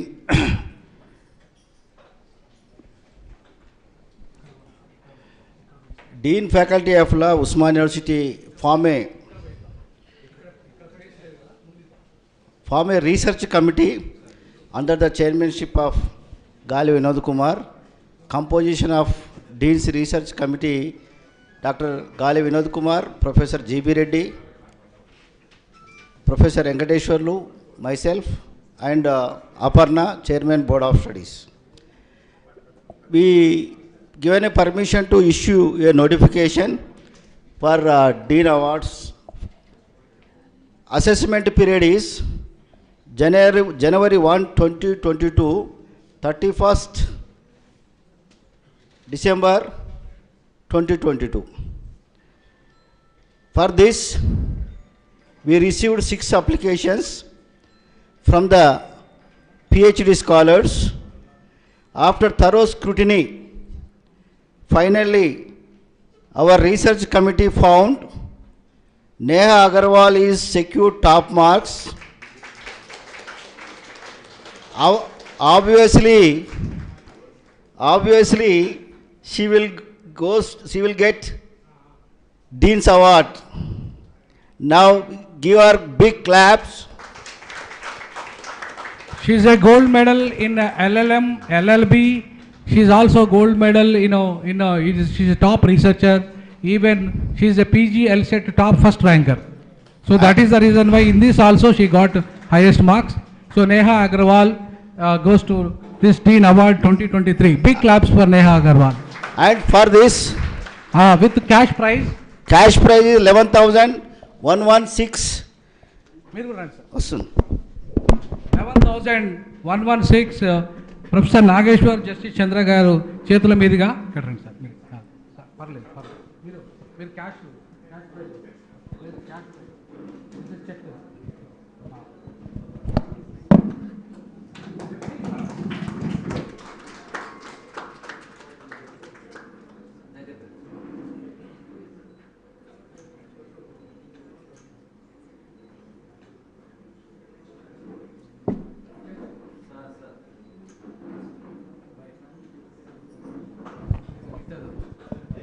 So JRF students appreciation Dean Award for JRF students who qualified last year and joined. Dontine Sripal is JRF scholar in the Faculty of Law and also part-time, and also is teaching law subject. Which one? Subject Administrative Law.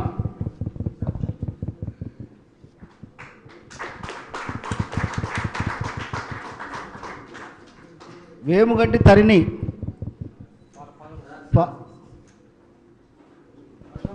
Raghuram గారు.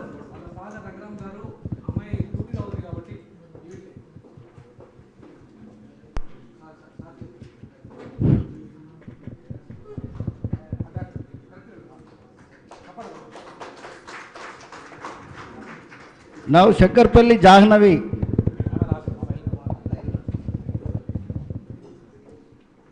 Vishnu Kumar is teaching CRPC.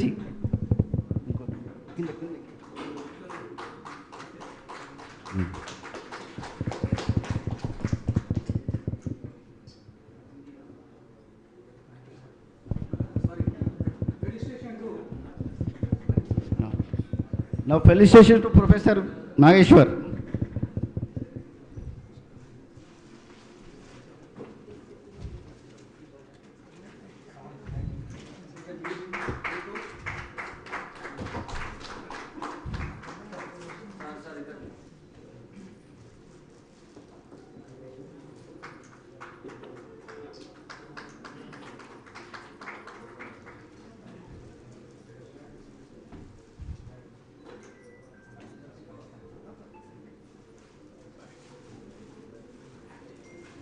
Thank you, sir.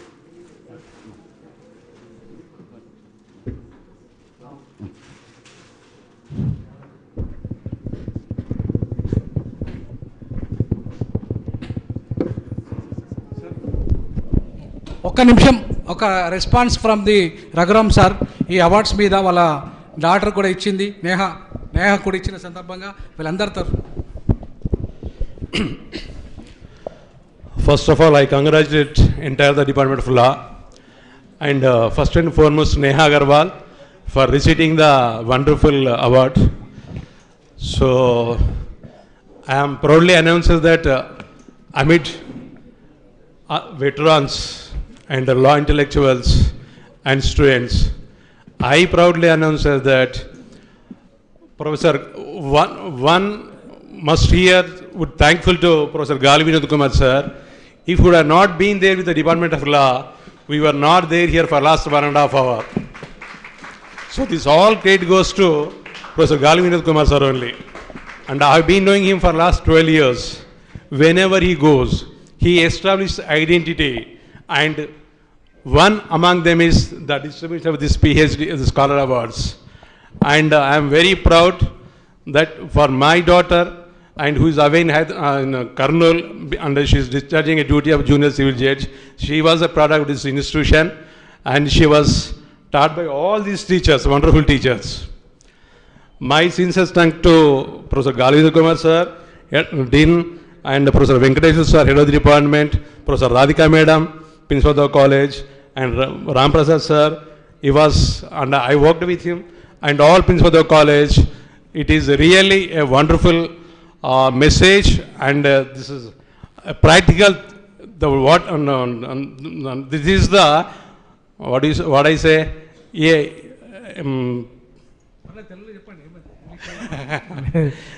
And this is an inspiration. This is a boost of giving by Professor Vinod Kumar sir is wonderful and is matchless. Thank you, one and all.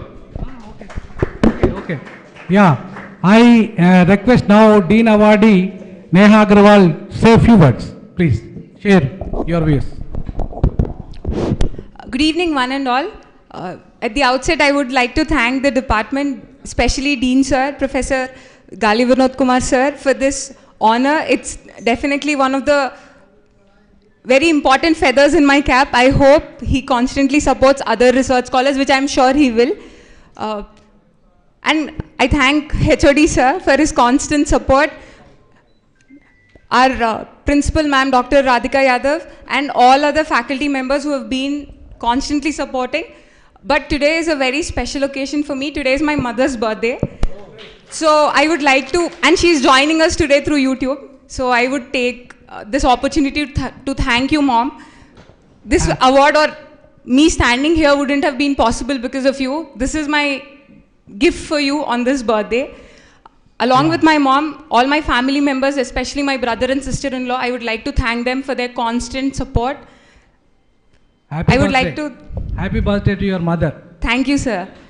I would also like to extend my thanks and gratitude to all my teachers, to my friends, and last but not the least, my students. Because this year I've written 2 papers which went for national conferences, and both of them were a result of my classroom teaching. One of them was a part of my right to privacy, where I was teaching family law. Because of the constant questions that I've received from my students, I thought, why not extend this idea and convert into a paper? So I would like to extend my gratitude to my students for constantly asking me questions and constantly help me rethink my idea of law. So thank you, one and all. Thank you for the students who are here today to cheer me. I wish and hope that all the JRF scholars taking forward will ensure that they continue to participate and the event also be taken.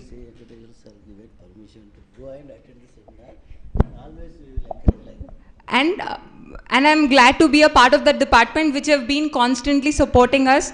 Our HOD sir, Dr. Venkateshwarlu, has been generous and has been given me leave to participate in national workshops. I've recently completed a 2-week workshop at Shimla and then a 1-week workshop at Gujarat, and all of that was possible because of constant support of HOD sir as well as the Dean. So I would like to extend my congratulations and thank you, sir. Thank you, Amma. Thank you so much, because your contribution is lot in the academics. Because I proud to say that my student from LLB, LLM, and PhD under me also she is doing now. So she is a very dynamic lady, and she will get definitely heights in the academics. I hope I am blessing you on the occasion of your Mother's Day. Happy birthday. Thank you. Now I request our sir, physics department, Nathaniel sir is very much very close friend of mine and supports always with all the academics of Department of Law, more particularly me. So 1 minute, please. Good evening, you all. Today's chairperson of this function, Professor Gali Vinod Kumar Garu, Dean Faculty of Law, and today's chief guest, Justice Chandraya Garu, and Principal Madam, Radhika Madam, Venkateshwarlu Professor Sir, Ram Prasad Sir, and other principals of private colleges, faculty, students, press and media. I sincerely good evening you all. It gives me some pleasure to speak you in this occasion. I am so happy. Out of 11 deans, only 1 dean is giving Dean Award. 12 deans. 11 deans are not giving. So this is a very good encouragement. I appreciate you, sir. I congratulate you. I congratulate all the winners of the awards today. So I wish you all the best. So Ambedkar view, 3 words I want to tell you. So free education, free health, and free law and justice.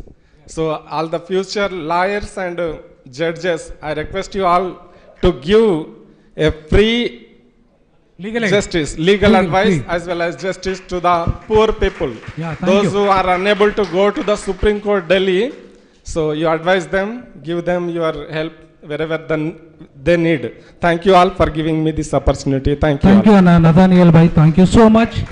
Now we are coming, our chief guest, beloved chief guest lecture, Vishnu Sripal. Sripal will read about the brief biodata of our chief guest.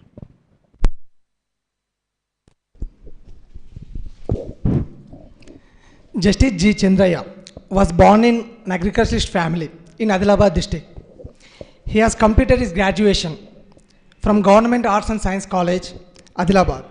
He subsequently completed his LLB, MA in Political Science and LLM from Usman University, Hyderabad. From the same college.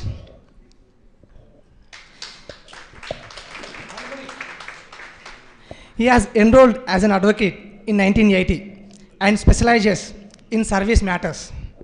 He has functioned as government leader and dealt with cases relating to Department of Social Welfare, Panchayat Raj and Rural Development, Finance and Planning, Labor Employment Training, Prohibition and Excise. He also worked as a standing counsel for several institutions.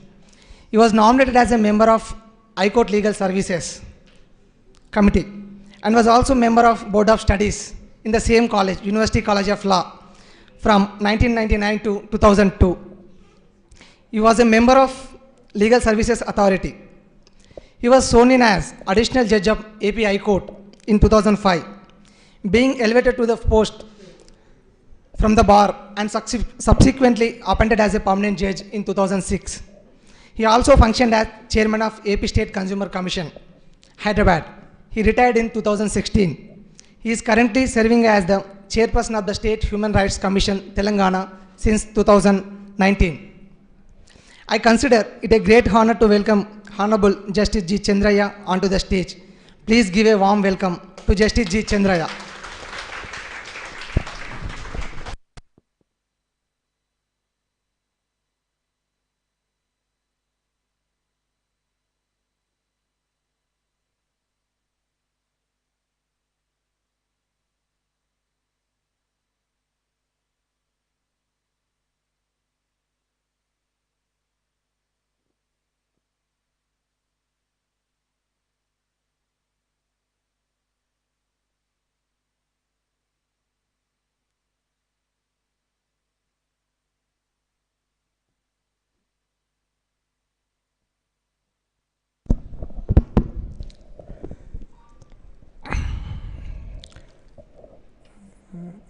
Good evening to all of you.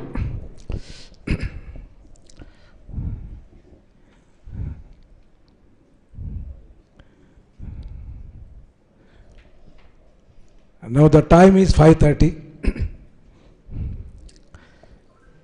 The scheduled time is already over and we are trying to travel beyond the time and without a destination. Why I used the destination is for acquiring the knowledge. There is no destination because knowledge is power and the education is the solution for all the problems. When we keep these two aspects in mind, can anybody say that there is an end to acquire the knowledge? So therefore, there is a difference between an ordinary meeting and a meeting of an academic nature. This is a meeting of an academic nature which is scheduled from time to time, from minute to minute. But the difference is that in an academic meeting, every aspect will be confined to the subject. But when the academic conversation couples with the social concept, there will not be an end to put an end to the meeting, because destination will never be reached in search of knowledge. Therefore, though we are beyond the time, but we are in time, we are on time, because we are listening on a subject. We have assembled on an important occasion, and we assembled in the honor of dais, wherein the dignitaries of this institution, one, Professor Gali Vinod Kumar, a Dean Faculty of Law, Osmania University; two, Sister Yadav,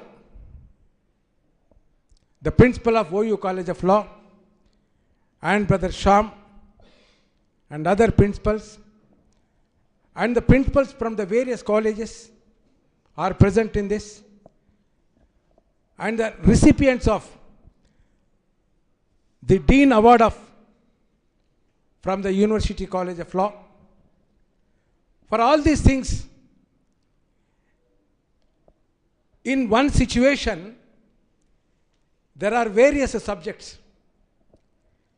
So therefore, it is very difficult to confine to the time schedule to complete the talk. So far, we have heard several eloquent speakers on the subject, and particularly Brother Professor Nageshwar, about whom I have been thinking to meet him on one occasion or the other, but it could not materialize. I only used to watch his speeches in the TV on various subjects. Now I could understand, after going through his academic qualification,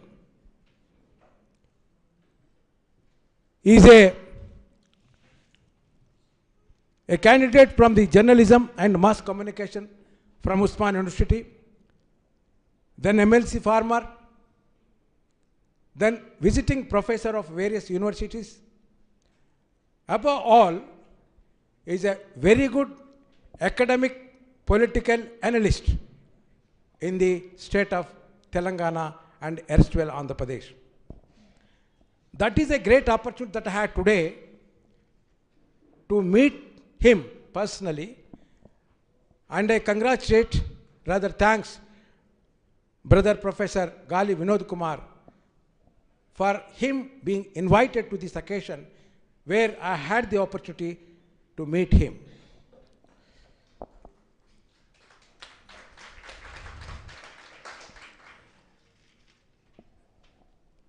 Secondly, before I proceed further, on my behalf, on behalf of the dais, one of the co-authors of this book, Lectures on Criminal Procedure,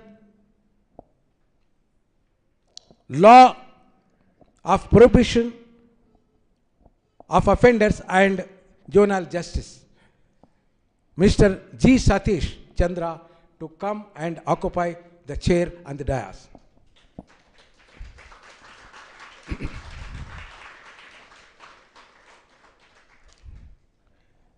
My dear brothers and sisters,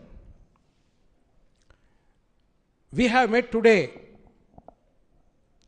on a very important day, wherein the students of law, the teachers of law, the professors in law, the research scholars in law, and the administrators in law administrators in law have assembled in this hall. It is a great occasion. It is not an ordinary occasion. Why? Because dealing with all the subjects are different. From dealing with the subject of law is different. The reason behind it is law is the superstructure of the society.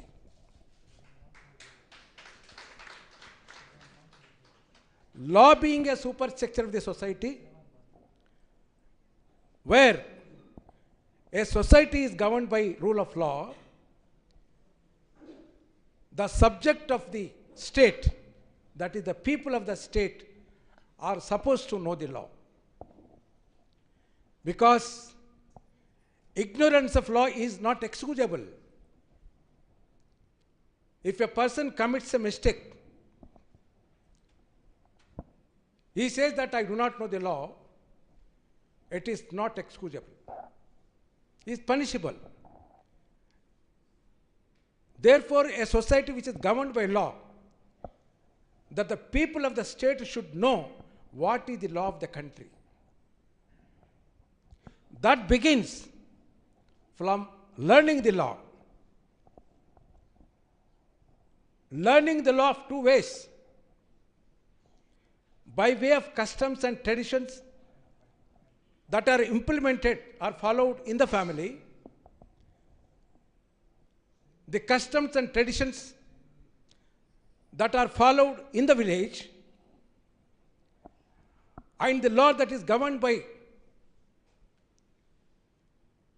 a country, the people should know what is the law of the country.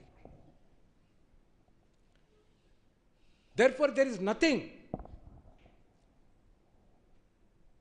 in the human life except knowing the law, and everybody should know the law.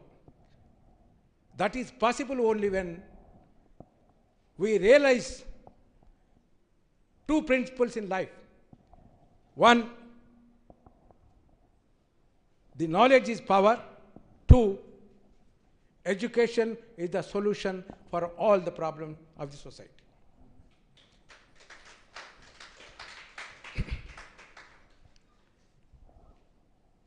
As far as today is concerned, today's importance is concerned, we are meeting on 160th birthday anniversary of Swami Vivekananda.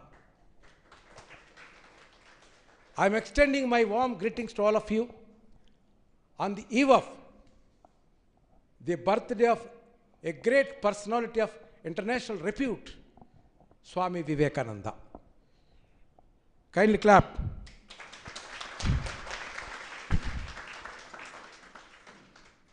The importance of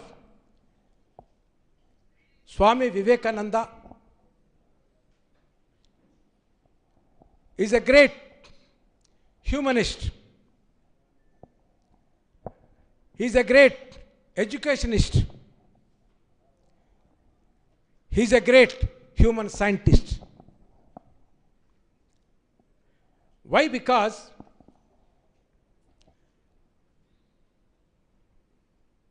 Swami Vivekananda's name, Narendranath Datta. But when he went on search of a God,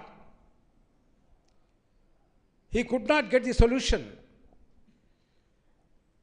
When ultimately when he met with Ramakrishna Paramahamsa, who was also basically a teacher, like you all, he resolved the problem by answering to a question to Narendra Datta then, have you seen the God? He said, can you show the God? He said, yes. Can you see? Then a test was put to Swami Vivekananda by entering into a temple by name Kali in Calcutta. when he entered into the temple, he underwent meditation by remembering the name of God. Ultimately, he felt that I have seen the God, I met the God, I touched the God, and I realized the God. He came out with a different perception of life, a devotional thought. Thereafter, he became a Vivekananda. వివేకం అంటే విచక్షణ, ఆనందం, విచక్షణతో కూడుకున్నటువంటి ఆనందం. అందుకని అతని పేరు ఆనాటి నుంచి వివేకానందగా వచ్చింది. ఆ రోజుల్లో అతనికి అంత గుర్తింపు లేదు. ఎప్పుడైతే ఆయన ఒకవైపు దైవత్వాన్ని, మరొక వైపు భారతదేశ మానవాళిని, మరొక వైపు భారతదేశంలో ఉన్నటువంటి వివిధ మతాల చరిత్రలను చదివిన తర్వాత ఏమిటి వీటి ఆంతర్యం అని లోతుగా ఆలోచించి అతని రియలైజ్ అయింది ఏమిటి అంటే, భారతదేశంలో ఇన్ని సర్వ సంపదలున్నా భారతదేశం అనేక సమస్యలతో సతమతమవుతూ ఉంది. కులం పేరట, మతం పేరట, వర్గం పేరట, ప్రాంతం పేరట, స్త్రీ పురుష భేదం పేరట సతమతమవుతుంది. దానికంటే ఎక్కువగా పేదరికంతో బాధపడుతూ ఉంది అని భారతదేశ నలుమూలల పాదయాత్ర చేసిన తర్వాత అతను రియలైజ్ అయినటువంటి సత్యం. ఈ క్రమంలోనే ఆయనకు ఒక ఆహ్వానం వచ్చింది అమెరికా దేశం నుండి. అదే క్రమంలో అక్కడ ఒక అంతర్జాతీయ మత పెద్దల మహాసభ జరుగుతోంది. ఆ సభకు వెళ్ళాలని ఇతనికి కుతూహలం కలిగింది. ఏ ప్రొఫెసర్ యొక్క ఆహ్వానాన్ని పురస్కరించుకొని అమెరికాకు వెళ్ళాడో వారి సహాయం చేతనే ఆ మత పెద్దల అంతర్జాతీయ మహాసభలో పాల్గొనే అవకాశం అతనికి కలిగింది. ఆయన లాస్ట్ స్పీకర్. అది 1883లో. అందరు చూస్తున్నారు. అమెరికా దేశం చల్లటి ప్రదేశం, ఉలన్ కోట్స్ వేసుకున్నారు అందరూ, క్యాపులు పెట్టుకున్నారు అందరూ. ఇతను మాత్రము అజానుబాహుడు, చూడడానికి అందమైన వాడు, కాషాయ వస్త్రాలు ధరించాడు, టోపీకి బదులు ఓ రుమాలు చుట్టుకున్నాడు. అతనికి లాస్ట్ అవకాశం ఇచ్చారు. ఆయన లేవడం చేతనే అందరూ ఒకేసారి అతని వైపు చూశారు.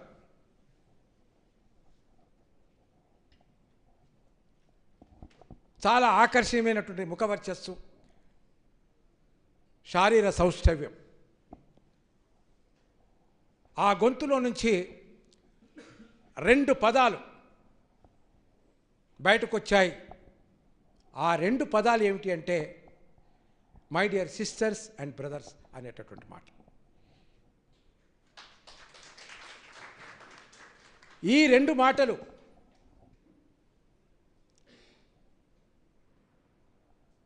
My dear ladies and gentlemen అనేటటువంటి పదాన్ని పోల్చుకున్నప్పుడు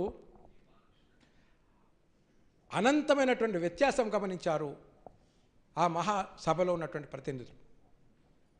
ఆ 2 మాటలు వినంగానే ఒకేసారి ఆ సమావేశంలో ఉన్నటువంటి వాళ్ళందరూ లేచి కరతాళ ధ్వనుల చేత ఆయనకు అభినందన తెలియజేశారు స్వామి వివేకానంద. ఆ తర్వాత అతను మాట్లాడింది కొద్ది నిమిషాలే. ఆ కొద్ది నిమిషాలలో ఉపోద్ఘాతంలాగా నేను ఎవరి నుంచి వచ్చాను, ఎక్కడి నుంచి వచ్చాను, ఎందుకు వచ్చాను అనేటటువంటి 3 మాటలకు అర్థం వచ్చేలాగున ఆయన చెప్పాడు తన మాటల్లో. నేను భారతదేశంలో ఉన్నటువంటి అందరూ ఋషుల మహారుషుల తరఫు నుంచి వచ్చాను. 2, భారతదేశంలో ఉన్నటువంటి అన్ని మతాల, అన్ని కులాల, సర్వ సమాజం యొక్క తరఫు నుంచి వచ్చాను. 3, మానవ ప్రజలందరికీ ఒక సోదరునిగా వచ్చాను. ఈ మాటలు విన్న తర్వాత వాళ్ళ హృదయం చెల్లించిపోయి, ఇతను మామూలు మనిషి కాదు, మహానుభావుడు అని అందరూ మరొకసారి లేచి హృదయ ఆనందంతో జేజేలు పలుకుతూ అతని యొక్క ఉపన్యాసం విని చప్పట్లు కొట్టారు. ఆ తర్వాత మరుసటి రోజు అతను ఉపన్యసించినటువంటి ఉపన్యాసం ప్రపంచంలో అనేక ప్రముఖమైనటువంటి పత్రికల్లో ప్రచురించబడ్డది. Who is Vivekananda, who is Vivekananda. ఆ కార్యక్రమం అయిన తర్వాత అప్పటికప్పుడే ఎందరో మంది ఆయనకు శిష్యులు తయారయ్యారు. అప్పుడే వేదాంత స్కూల్స్ అని 2 స్కూల్స్ని లండన్లో ఏర్పాటు చేశారు. అక్కడి నుంచి భారతయానం. అమెరికా పోయినప్పుడు ఎవరికి తెలియదు, కానీ ఆయన వచ్చిన తర్వాత అతన్ని రిసీవ్ చేసుకోవడానికి సముద్ర తీరంలో వేలాది మంది జమకూడారు. వివేకానంద ఆశ్చర్యపోయారు, ఏమిటి జనసమూహం, ఎందుకు వచ్చారని. ఆయనకు తెలియదు నన్ను రిసీవ్ చేసుకోవడానికి వచ్చారు. ఎప్పుడైతే ఆ విషయం తెలిసిందో అతనికి ఒక అంశం జ్ఞాపకంలోకి వచ్చింది. ఏమిటి, పోయినప్పుడు లేనటువంటి జనం ఇప్పుడు ఎందుకు వచ్చారు. ఆయనకు అర్థమైంది ఏమిటంటే, knowledge is power and education is the solution for all the. అందుచేత ఆయన పుట్టినరోజు ఈరోజు, ఆయన పేరట ఈరోజు నేషనల్ యూత్ డే. భారతదేశంలో ఉన్నటువంటి యువకులందరినీ ఏ పరిస్థితిలో ఉన్నా, ఏ సమస్యల్లో ఉన్నా, యువశక్తికి మించినటువంటి శక్తి ఏ దేశంలో లేదు. ఆ శక్తి జ్ఞానంతో కూడుకున్నటువంటి శక్తి అయినప్పుడు దేశంలో ఉన్నటువంటి ఎంత జటిలమైనటువంటి సమస్యలైనా పరిష్కరించుకునేటువంటి జ్ఞానశక్తి ఆ యువశక్తికి ఉంటుంది. కాబట్టి యువశక్తే భారతీయ శక్తి అని నిర్ధారించినటువంటి రోజు ఈరోజు. 1986-84 నుంచి భారత ప్రభుత్వం నేషనల్ యూత్ డేని సెలబ్రేట్ చేస్తున్నాము. కాబట్టి on account of I extend my warm greeting to all of you, that National Youth Day greetings. Third important day is Professor Gali Vinod Kumar is described in various meetings that he is Abhinava Dr. B.R. Ambedkar Ani.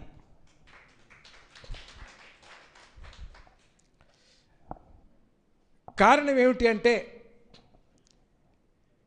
he is the propagator of Dr. B.R. Ambedkar philosophy. There are so many people, there are so many scholars. Every citizen of this country, the day in day out, will remember only one person in this country, his name is Dr. B.R. Ambedkar. How? It is because we have a fundamental rights. What are the fundamental rights? We have a right to life. We have a right to liberty. We have a right to equality. We have a right to fraternity. ప్రతిరోజు మన జీవితంలో ఈ 4 అంశాల గురించి వైరుధ్యాలు జరుగుతూ ఉంటాయి. ఇంట్లో ఉన్నప్పుడు పిల్లలకు తల్లిదండ్రి 2 గుడ్డలు తీసుకొస్తే పెద్దవాడికి ఒక గుడ్డ ఎక్కువగా ఇస్తే చిన్నవాడు నాకెందుకు ఒకటే, అన్నయ్యకి ఎందుకు 2 ఇచ్చారు, నాకు ఒకటే ఇచ్చారు. Equality of thought. రెండవది, నాకు ఎందుకు ఒకటి తక్కువ ఇచ్చారు అనే equality of expression, liberty of thought, liberty of expression. Then ఇద్దరికి సమానంగా ఇవ్వడం చేత న్యాయం చేయండి అని చెప్పడం, ఈక్వాలిటీ ఆఫ్ జస్టిస్. ఇది ప్రతి వాళ్ళ జీవితంలో, ప్రతి కుటుంబంలో ప్రతిరోజు జరిగేటటువంటి సందర్భం. So therefore impliedly we always remember Dr. B.R. Ambedkar. Then the question is, everybody says there are 2 versions. Some person refers his name because he happened to be the father of the Constitution. Some person refers his name because of the Constitution we are there. And some persons refers his name because they belong to the community to which Dr. B.R. Ambedkar belongs. And these 3 aspects people remember. At the same time, a narrow thinking is going on in the country that Dr. B.R. Ambedkar being looked down by some ignorant, innocent, arrogant people, that what is the greatness in him? Why should be there a statue of him? Therefore, we damage the statue. There are certain instances. It is the violation of the Constitution. They are liable for punishment. So therefore, why do we respect? What is the philosophy of Dr. B.R. Ambedkar is, Dr. B.R. Ambedkar's philosophy is justice, liberty and fraternity. This is the old ancient principles of humanity. Thereafter they evolved the principles of law. They were imbibed in the mind of Dr. B.R. Ambedkar. They have taken a shape in the form of a constitution by inserting the words in the preamble of the Constitution. Those words cannot be removed, eradicated, because one of the important branch of the Indian Constitution is the judiciary, legislature, executive and judiciary. Judiciary word prevails over the parliament because we have a judicial power. Parliament makes the law unless until that law satisfies the principles enunciated in Article 14 of the Constitution. That law doesn't have a stand for existence. Every law will have to be scrutinized to fit into the 4 corners of Article 14 of the Constitution. 1, it should not negate the rights of an individual, and it should not travel beyond the power vested with the state. These are the 2 principles laid down in Article 14 of the Constitution. So therefore, brother Professor Nageshwar said, Keshavananda Bharati's case, which is called to be a fundamental rights case, still the value of that particular principles laid down in that judgment prevails as on today.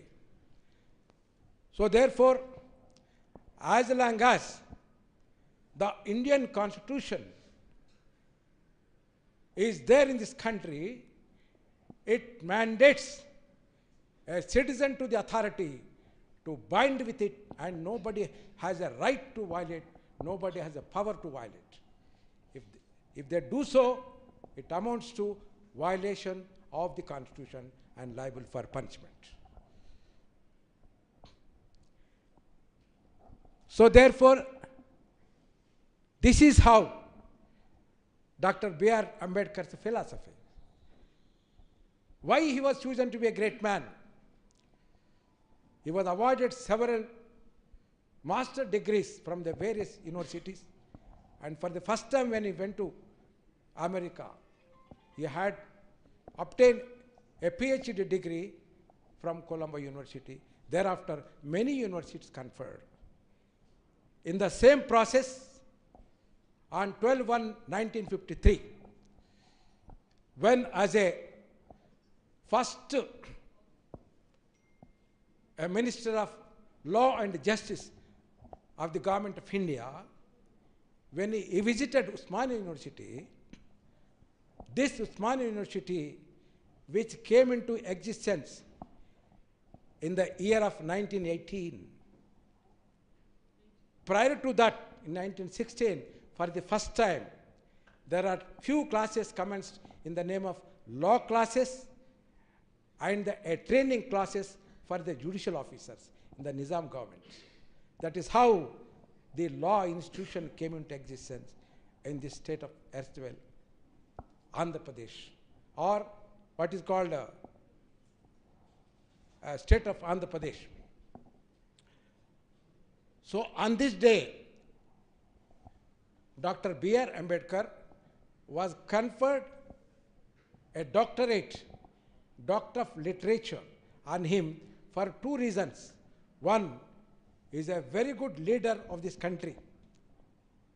Number two, he is the father of the Indian Constitution, who presented this Constitution to the Indian people. Considering these two aspects, he was conferred with a degree.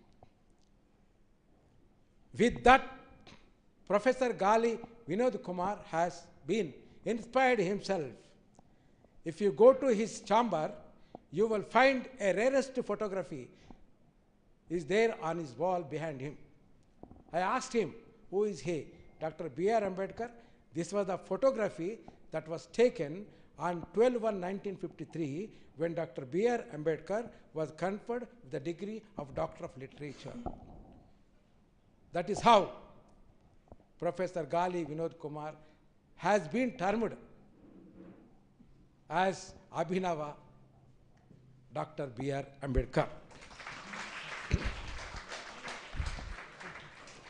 Now after he became a teacher, a principal, academician, and head of the department, faculty of law, and dean faculty of law.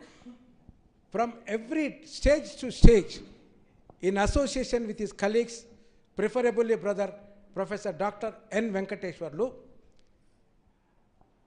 he is roaming the entire world to propagate the philosophy of Dr. B.R. Ambedkar. Propagating the Dr. B.R. Ambedkar philosophy is only three words: justice, liberty, and fraternity. This is what Indian philosophy says. If you go through it, all the eminent devotional philosophers, taking from Shankaracharya to Ramanujacharya. Ramanujacharya in the Indian devotional philosophy is a real democrat. He says that God is one, God is many, but humanity is one. God never separate human beings. Human beings should not be separated in the name of God or religion. That's what he says. Kabatti, now, principles of Ramanujacharya is nothing but principles of Indian Constitution. If you just read it. So, my dear brothers and sisters, today, this is the third important day. First day is 160th birthday of Dr. Swami Vivekananda. Second one is, today is the day on which Dr. B.R. Ambedkar was conferred the Doctor of Literature from the University of Osmania.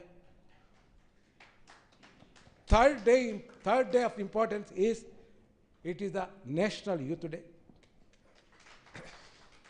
And the fourth and the most important day is, today in this beautiful place, our beloved sisters and brothers have received the Dean Awards. So I congratulate first to the recipients of the awards today. Kindly raise your hands. Stand up. Stand up. Give a clap.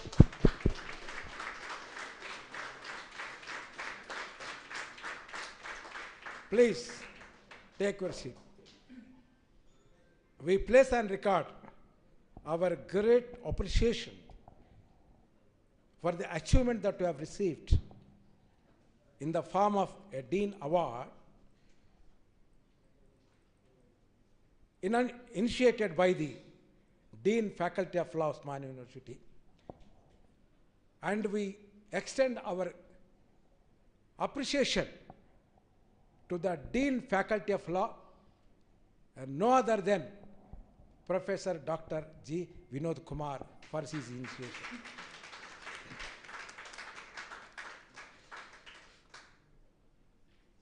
So on four accounts, we are here today. And the last one is, I had a great opportunity to release a book titling Lectures on Criminal Procedure, Law of Probation of Offenders and Juvenile Justice. I had an opportunity to write a preface in this. In this I narrated. If you know the Criminal Procedure Code, the history goes, it is sometime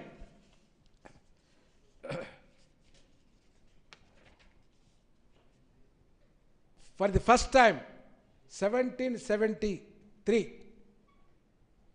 on account of the administration of the East India Company, by virtue of a regulation, a first statutory act was made. Thereafter, in 1861, Indian Penal Code was made.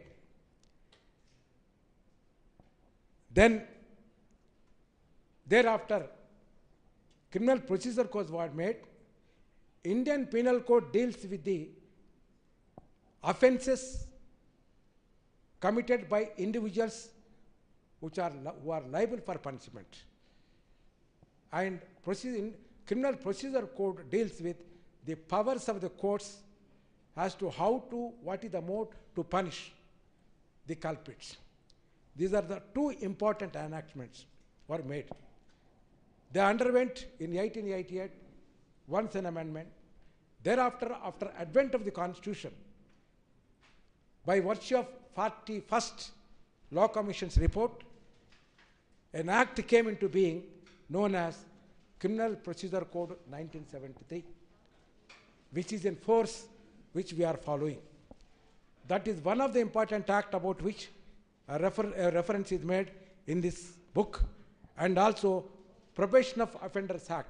That means a person who for the first time commits an offense and pleads guilty on the ground that hereafter I will not repeat, he will be released.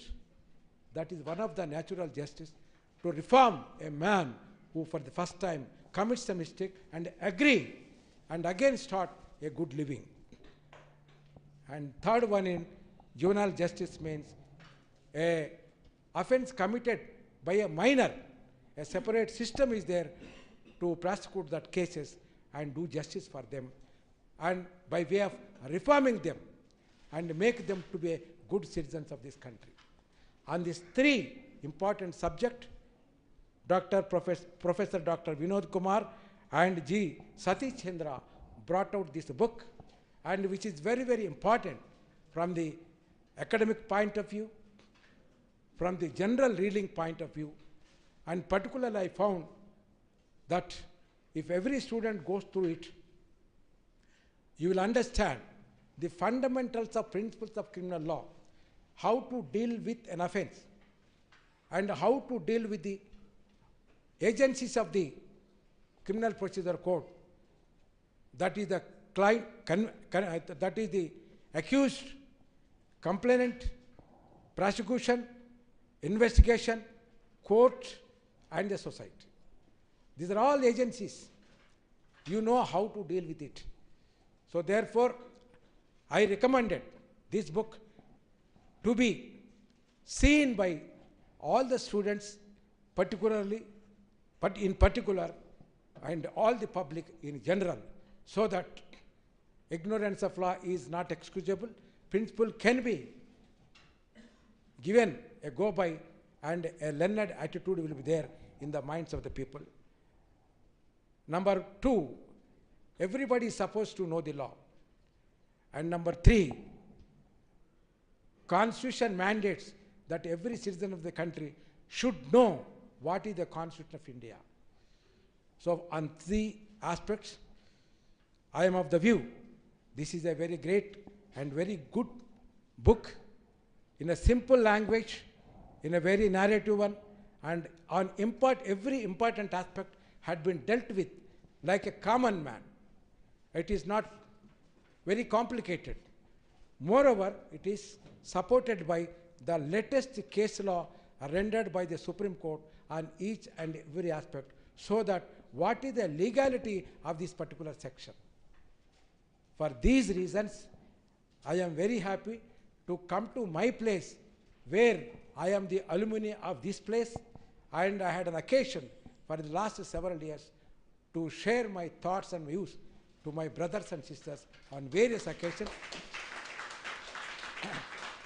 And today is one of the most important occasions in my life. For this purpose, I am really grateful to Brother Professor Dr.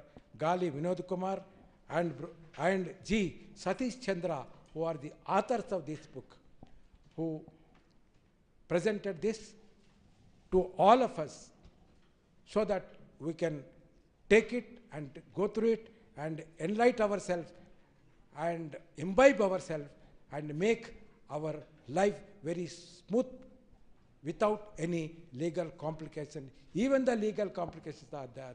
We can have a resolution on account of going this book. Thank you very much.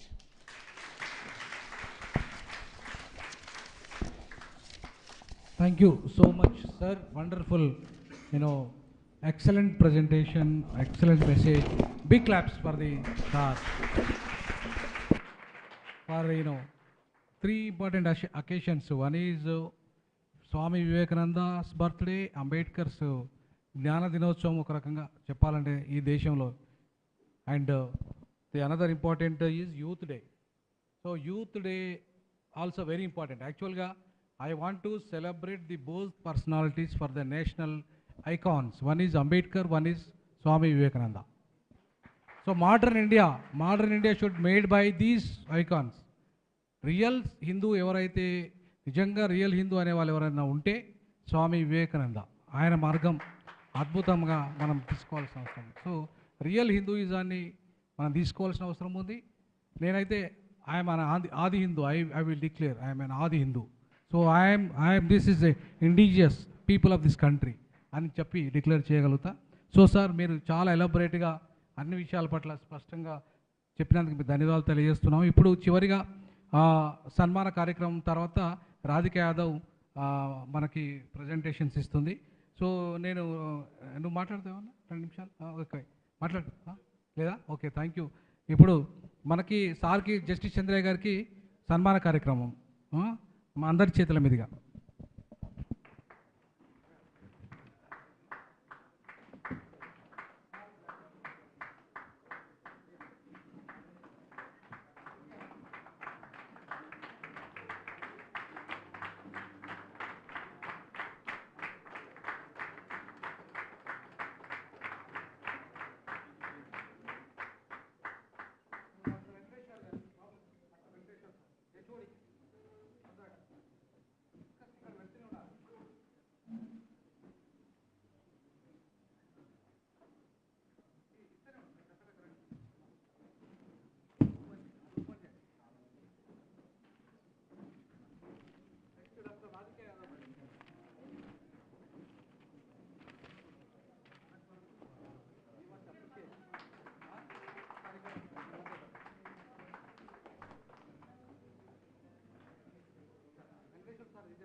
చాలా పుస్తకాలు ఇంకా మీ చేతుల మీదుగా రావాలని small gratitude.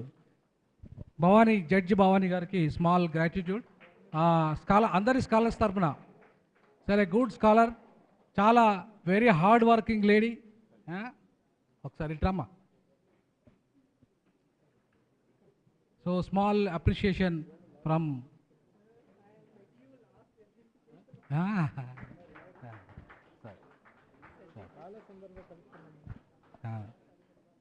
Thank you.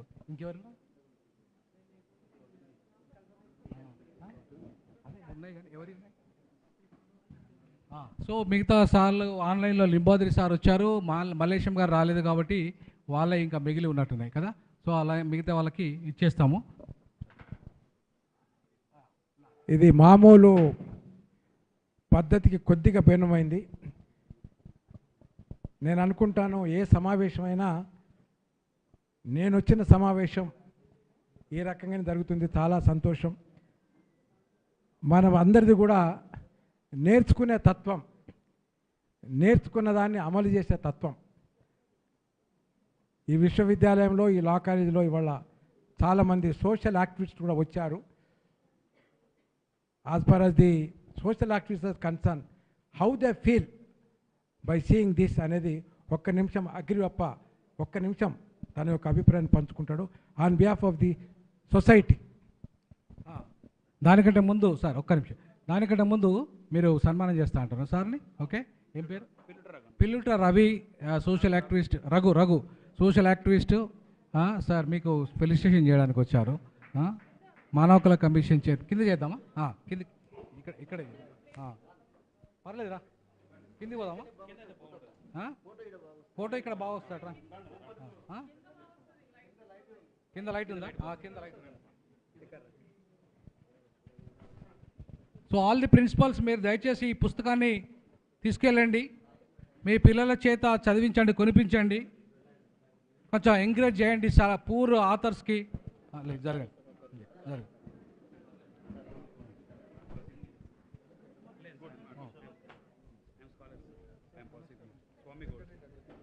స్వామి గౌడ్ నేతృత్వంలో పిల్లుట్ల రఘునే సన్మాన కార్యక్రమం. సార్కి ఒక బిగ్ క్లాప్స్ కొట్టండి. సో ఈ దండ తర్వాత మనం బాబాసాహెబ్ అంబేద్కర్కి కింద వేయాలి సార్. గజదండ, గజమాల. వీట్రా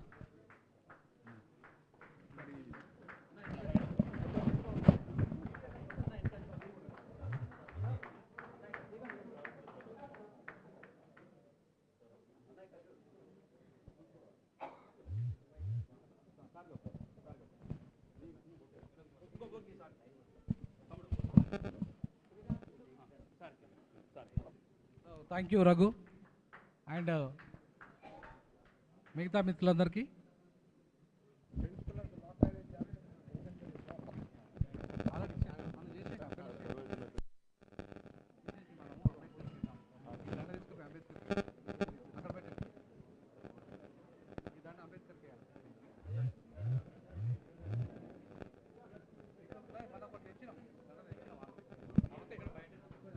పెద్దగా ఉంటుంది.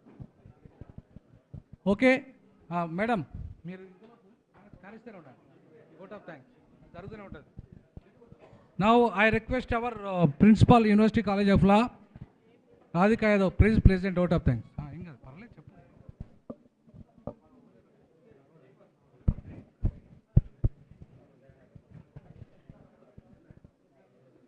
Good evening, everyone. I don't think there's a need for any proposing vote of thanks because Vinod Kumar sir, throughout the session, he keeps thanking all the speakers, one after the other. So when he asked me to propose vote of thanks, I was wondering why me. Then I realized that by virtue of being the head of the institution, it is my privilege to express my gratitude for all the people who have come here to attend the session. Thank you one and all.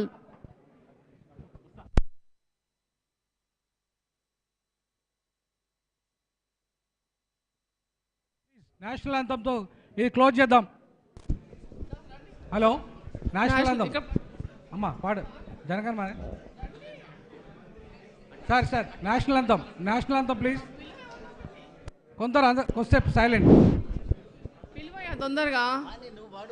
జనగణ మన అధినాయక జయ హే భారత భాగ్య విధాత, పంజాబ సింధు గుజరాత మరాఠా ద్రావిడ ఉత్కల వంగా, వింధ్య హిమాచల యమునా గంగా ఉత్కల జనహితరంగా, तब शुभ दास में जागे, तब शुभ आशीष मागे, गाये जगदय घाता, जनगण मंगल नायक जय हे भारत भाग्य विधाता, जय हे जय हे जय हे जय जय जय जय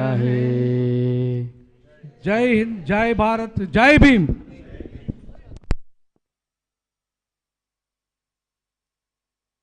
Once again, thank you one and all for